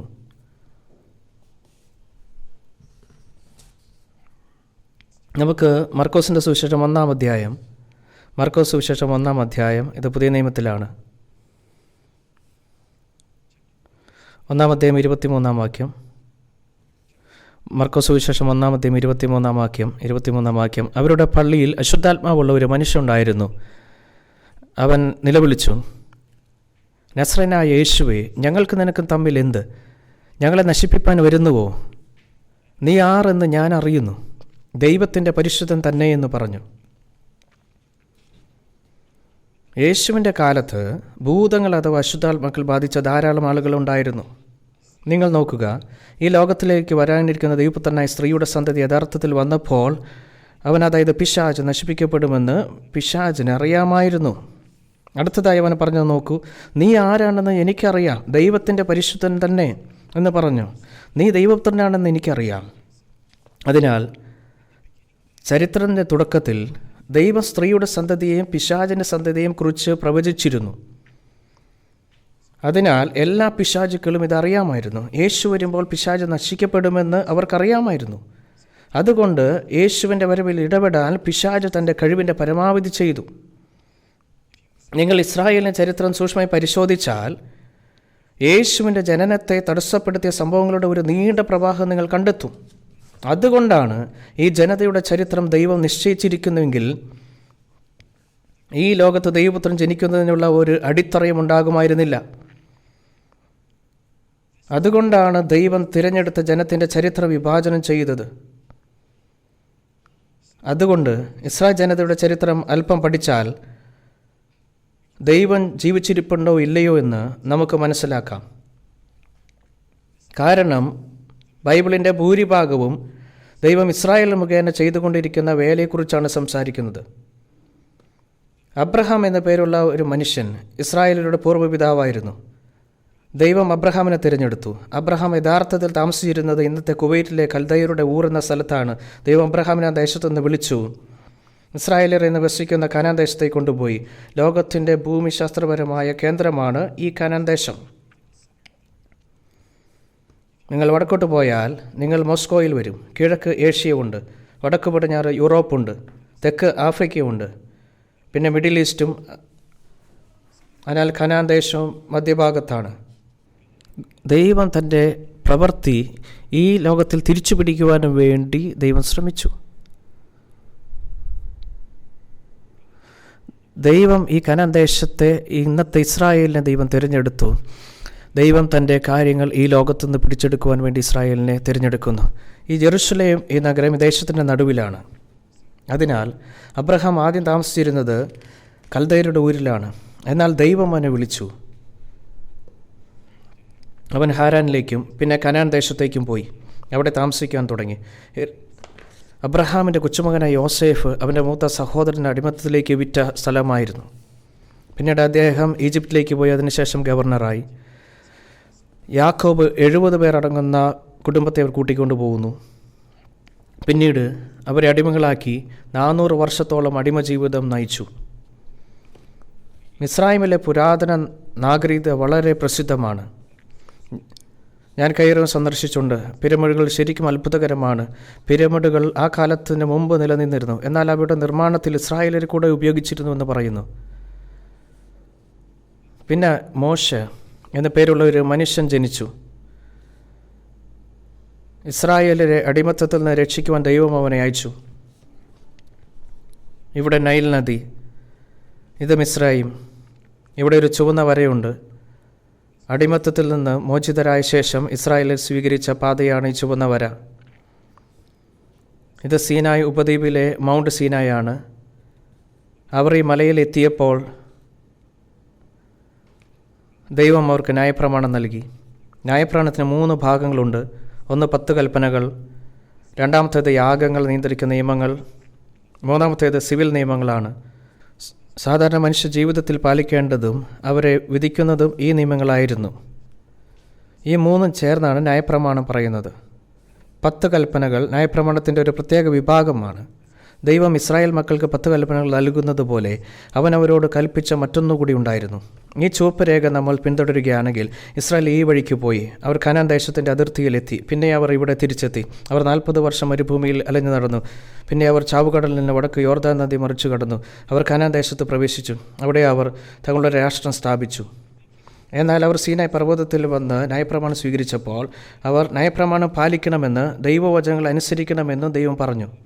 അവർ ഇത് ചെയ്തില്ലെങ്കിൽ ദൈവത്തെ വെല്ലുവിളിച്ചാൽ ദൈവം അവരെ ശിക്ഷിക്കും. ഇത് നമ്മോട് പറയുന്ന ഒരു ഭാഗമുണ്ട്. ഇത് പഴയ നിയമത്തിലാണ്. ലേവ്യ പുസ്തകം 26-ാം അധ്യായം.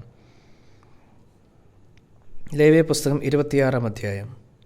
ലേവ്യ പുസ്തകം 26-ാം അധ്യായം അതിൻ്റെ 27-ാം വാക്യം.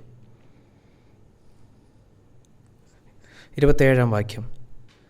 ഇതെല്ലാമായിട്ടും നിങ്ങൾ എൻ്റെ വാക്ക് കേൾക്കാതെ എനിക്ക് വിരോധമായി നടന്നാൽ, കാരണം ദൈവത്തെ കേട്ടുവെങ്കിൽ അവർ അനുസരിച്ചൊന്നില്ല, ക്രോധത്തോടെ നിനക്ക് വിരോധമായി ഞാൻ നടക്കും. നിങ്ങളുടെ പാപങ്ങൾ നിമിത്തം നിങ്ങളെ 7 മടങ്ങ് ഞാൻ ശിക്ഷിക്കും. നിങ്ങളുടെ പുത്രന്മാരുടെ മാംസം നിങ്ങൾ തിന്നും, നിങ്ങളുടെ പുത്രന്മാരുടെ മാംസവും തിന്നും. ഇവിടെ പറയുന്നു, ചില ദിവസം ഇസ്രായേലിയർ കനാൻ ദേശത്ത് പ്രവേശിച്ച് അവിടെ താമസിക്കും. എന്നാൽ അവർ ദൈവവചനം അനുസരിക്കാതെ ദൈവത്തെ എതിർത്താൽ അവരെ ശിക്ഷിക്കുമെന്ന് ദൈവം പറഞ്ഞു. അവൻ 4 ശിക്ഷകളെക്കുറിച്ച് പറഞ്ഞു. എന്നിട്ട് ഇനി എന്താണ് പറയുന്നതെന്ന് നോക്കാം. വാക്യം 32. ഞാൻ ദേശത്തെ ശൂന്യമാക്കും, അതിൽ വസിക്കുന്ന നിങ്ങളുടെ ശത്രുക്കൾ അതിങ്കൽ ആശ്ചര്യപ്പെടും. ഞാൻ നിങ്ങളുടെ ജാതികളുടെ ചിതറിച്ച് നിങ്ങളുടെ പിന്നാലെ വാൾ ഊരും. നിങ്ങളുടെ ദേശം ശൂന്യമായും നിങ്ങളുടെ പട്ടണങ്ങൾ പാഴ്നിലമായും കിടക്കും. ഇതെന്താണ് പറയുന്നതെന്ന് മനസ്സിലാക്കുവാൻ ഇവിടെ നോക്കുക. അവരുടെ അതിർത്തിയിൽ എത്തിയപ്പോൾ ദേശം ഒറ്റുനോക്കുവാൻ 12 പേരെ അയച്ചു. അവർ മടങ്ങിയെത്തിയപ്പോൾ 2 പേർ ചുമക്കുവാൻ ആവശ്യമായ വലിപ്പമുള്ള മുന്തിരിക്കുല തിരികെ കൊണ്ടുവന്നു. ഇതാണ് ബൈബിൾ പറയുന്നത്. അതുകൊണ്ട് കനാൻ ദേശം വളരെ ഫലപുഷ്ടിയും കൃഷിക്ക് നല്ലതുമായിരുന്നു. ഒരു മുന്തിരിക്കുലയ്ക്ക് അത്രയും വലുതായി വളരുവാൻ കഴിയും. അതുകൊണ്ടാണ് കനാൻ ദേശത്തെ പാല് തേനും ഒഴുകുന്ന നാടെന്ന് വിളിച്ചത്. അത്തരമൊരു സ്ഥലത്തേക്കാണ് ദൈവം ഇസ്രായേലിനെ അയച്ചത്. അവിടെ അവൻ അവരുടെ രാഷ്ട്രം സ്ഥാപിച്ചു. എന്നാൽ അവർ നാട്ടിൽ ജീവിച്ചിരുന്നതിനാൽ അവർ ദൈവത്തോട് അനുസരണക്കേട് കാണിക്കുകയാണെങ്കിൽ, അവർ അവനെതിരെ തിരിഞ്ഞാൽ അവർ തങ്ങളുടെ പുത്രന്മാരുടെയും പുത്രിമാരുടെയും മാംസം ഭക്ഷിക്കുമെന്നായിരുന്നു ആദ്യത്തെ ശിക്ഷ. രണ്ടാമത്തേത് ഭൂമി തരിശായി കിടക്കുമെന്നായിരുന്നു. മൂന്നാമത്തേത് ഇസ്രായേൽ ലോകമെമ്പാടും ചിതറിക്കിടക്കുമെന്നായിരുന്നു. അവർ ലോകമെമ്പാടും ചിതറിക്കിടക്കും. ഒരു വാളെടുത്ത് അവരെ പിന്തുടരും. അവർ കൂട്ടക്കൊല ചെയ്യപ്പെടുമെന്നാണ്. ഈ വാക്കുകൾ 3500 വർഷങ്ങൾക്ക് മുമ്പ് എഴുതിയതാണ്. എന്നാൽ ഇപ്പോൾ ഇവയെല്ലാം നടന്നിട്ടുണ്ട്. ഏകദേശം 3500 BC-യിലാണ് ഈ പ്രവചനങ്ങൾ എഴുതപ്പെട്ടത്. ഇസ്രായേലർ കനാൻ ദേശത്ത് പ്രവേശിച്ചു. അവിടെ അവർ തങ്ങളുടെ രാഷ്ട്രം സ്ഥാപിച്ചു. പിന്നീട് യേശു ജനിച്ചു. എന്നാൽ അവർ യേശുവിനെ തള്ളിക്കളഞ്ഞു, അവനെ ക്രൂശിച്ചു, അവർ അവനെ കൊന്നു. ഇതുവഴി അവർ ദൈവത്തെ എതിർക്കുകയായിരുന്നു. അങ്ങനെ AD 70 യെരുശലേം നശിക്കപ്പെട്ടു. റോമൻ ജനറൽ ടൈറ്റസ് റോമൻ പടയാളികളെ യെരുശലേമിലേക്ക് അയച്ചു. യഹൂദന്മാർ അതിനു മുൻപ് റോമൻ ഭരണത്തിന് കീഴിലായിരുന്നു. അവർ കലാപം നടത്തിയിരുന്നു. അങ്ങനെ AD 70 യെരുശലേം നശിക്കപ്പെട്ടു. യെരുശലേം നശിക്കപ്പെട്ടപ്പോൾ റോമൻ സൈന്യം 5 മാസത്തോളം നഗരം വളഞ്ഞു. യെരുശലേം നഗരം സമുദ്രനിരപ്പിൽ നിന്ന് 2500 അടി ഉയരമുള്ള ഒരു കുന്നിന് മുകളിലാണ്. നഗരം ചുട്ടപ്പെട്ടതിനാൽ അവിടെ ഭക്ഷണമൊന്നും കൊണ്ടുപോകാൻ കഴിഞ്ഞില്ല. അങ്ങനെ 5 മാസം നഗരം ഉപരോധിച്ചപ്പോൾ പട്ടിണിയിലും ആളുകൾ മരിച്ചു. അവർ പട്ടിണി കിടന്ന് മരിച്ചതിനാൽ ചിലർ അവരുടെ പുത്രന്മാരെയും പെൺമക്കളെയും കൊന്നു തിന്നു. അവർ യഥാർത്ഥത്തിൽ ഇത് ചെയ്തു. ബൈബിളിൽ ഒരു പ്രവചനം പറഞ്ഞിട്ടുണ്ടെങ്കിൽ അത് തീർച്ചയായും നിറവേറും. അതാണ് ഇവിടെ സംഭവിച്ചത്. പിന്നെ സാവധാനം സ്ഥിരതയോടെ ഇസ്രായേൽ ചിതറിപ്പോയി. ഇസ്രായേൽ രാജ്യം ഈ ലോകത്തു നിന്ന് അപ്രത്യക്ഷമായി. 1900 വർഷങ്ങൾ മുമ്പായിരുന്നു ഇത്. അത് അപ്രത്യക്ഷമായി. ഈ ഖണ്ഡികൾ പറയുന്നത് പോലെ തന്നെ സംഭവിച്ചു. എന്നിട്ടൊരു വാളൂരി അവരെ പിന്തുടരുമെന്ന് പറയുന്നു. 2ാം ലോക മഹായുദ്ധകാലത്ത് നിങ്ങൾക്കറിയാവുന്നതുപോലെ ഹിറ്റ്ലറുടെ നാസി പാർട്ടി 6 ലക്ഷം യഹൂദന്മാരെ കൊന്നു. തീർച്ചയായും ഹിറ്റ്ലറിന് മുമ്പ് തന്നെ പല രാജ്യങ്ങളിലായി നിരവധി യഹൂദന്മാർ കൊല്ലപ്പെട്ടിരുന്നു. ലണ്ടനിലും യഹൂദന്മാരുടെ കൂട്ടക്കൊല നടന്നതായി ഒരു പുസ്തകത്തിൽ ഞാൻ വായിച്ചിട്ടുണ്ട്. സോവിയറ്റ് യൂണിയനിൽ നിരവധി യഹൂദന്മാരെ സ്റ്റാലിൻ കൊന്നു. ഞാൻ യൂറോപ്പിനായിരുന്നപ്പോൾ മ്യൂണിക്കിനടുത്തുള്ള ഡൗച്ച എന്ന ജൂത കൺസെൻട്രേഷൻ ക്യാമ്പിൽ പോയി. അവിടെ ഞാൻ ഇതുപോലുള്ള മുറികൾ കണ്ടു. യഹൂദന്മാർ ഇതുപോലെ തിങ്ങി നിറഞ്ഞിരുന്നു. അവരെ കുത്തി നിറച്ച് കുട്ടികളെ മുതിർന്നവരുടെ മുകളിലേക്ക് എറിഞ്ഞുവെന്ന് അവർ പറയുന്നു. അവരെയും ഗ്യാസ് ചേമ്പറുകളിൽ നിറച്ചു, വാതിലടച്ചു, ആരോ സ്വിച്ച് ഓണാക്കി ഗ്യാസ് പുറത്തു വിടുകയും ഏകദേശം 5 മിനിറ്റോളം ആളുകൾ നിലവിളിക്കുകയും കരയുകയും ചെയ്യും. പക്ഷേ ഏകദേശം 5 മിനിറ്റിന് ശേഷം അത് നിശബ്ദമാകും. അനേകം യഹൂദന്മാർ അവിടെ കൊല്ലപ്പെട്ടു. എനിക്കിതുവരെ സന്ദർശിക്കാൻ കഴിയാത്ത മറ്റൊരു സ്ഥലമുണ്ട്. അതാണ് ആഷ്വിറ്റ്സ് പോളണ്ടിലാണ്. യഹൂദന്മാരുടെ ഏറ്റവും വലിയ തടങ്കൽപ്പാറയായിരുന്നു അത്. മറ്റെവിടെയെങ്കിലും കൂടുതൽ യഹൂദന്മാർ ഇവിടെ മരിച്ചു. എന്തുകൊണ്ടാണ് ഇത്തരമൊരു കാര്യം സംഭവിച്ചത്? അവർ അനേക രാജ്യങ്ങൾക്കിടയിൽ ചിതറിക്കിടക്കുന്നുവെന്ന് ഊരിയ വാൾ അവരെ പിന്തുടരുമെന്നും ബൈബിൾ പ്രവചിക്കപ്പെടുന്നു. ഈ വാക്കുകൾ നിലകൊള്ളുന്നത് പോലെ തന്നെ നിവൃത്തിയേറിയുമിരിക്കുന്നു. ദൈവവചനം 100% സത്യമാണ്. ഇവിടെ എഴുതിയിരിക്കുന്നത് പോലെ തന്നെ കാര്യങ്ങൾ വന്നിരിക്കുന്നു. എന്നാൽ ഭാവിയിൽ ഈ ലോകത്ത് നടക്കാനിരിക്കുന്ന സംഭവങ്ങളെക്കുറിച്ചും ബൈബിൾ പ്രവചിച്ചിട്ടുണ്ട്.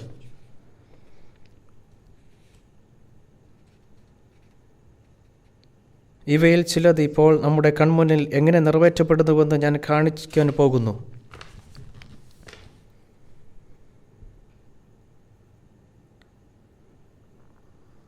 രക്ഷയുടെ വസ്ത്രം എങ്ങനെ ധരിക്കാമെന്ന് നിങ്ങൾ ചിന്തിക്കേണ്ടതുണ്ട്.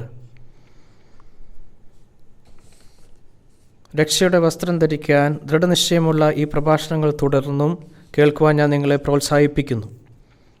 ഇത് നിങ്ങളുടെ ഹൃദയത്തിലെ ഉത്കണ്ഠയുടെയും ഭയത്തിൻ്റെയും പ്രശ്നം പരിഹരിക്കുകയും നിങ്ങളുടെ മനസ്സാക്ഷി ശാന്തമാക്കുകയും ചെയ്യും. നമുക്ക് പ്രാർത്ഥിക്കാം. പരിശുദ്ധ കർത്താവേ, ഞങ്ങൾ ഇന്ന് അങ്ങയുടെ വാക്കുകൾ പഠിച്ചു. അങ്ങയുടെ വാക്കുകൾ വ്യക്തമായും സത്യമാണെന്നും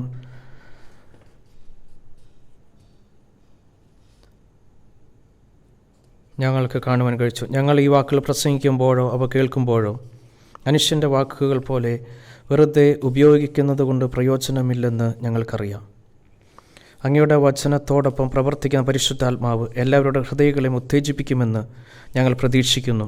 അങ്ങനെ അവർക്ക് ഈ വാക്കുകൾ അംഗീകരിക്കുവാൻ കഴിയും. ഈ വാക്കുകളുടെ ജീവൻ പ്രാപിക്കുവാനും കഴിയും. ഈ അമൂല്യമായ പ്രവർത്തനം നടക്കുമെന്ന് ഞങ്ങൾ പ്രതീക്ഷിക്കുന്നു. തടയുന്ന സാത്താൻ്റെ പാപനിയമങ്ങൾ ഞങ്ങളുടെ വാക്കിൽ വിശ്വസിക്കുന്ന ആളുകളെ ആശയക്കുഴപ്പത്തിലാക്കാൻ അവരുടെ ഹൃദയങ്ങളിൽ പ്രവർത്തിച്ചേക്കാം.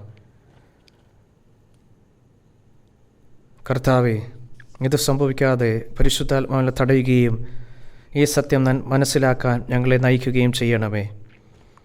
ഞങ്ങൾ കർത്താവിൻ്റെ നാമത്തിൽ പ്രാർത്ഥിക്കുന്നു. ആമേൻ.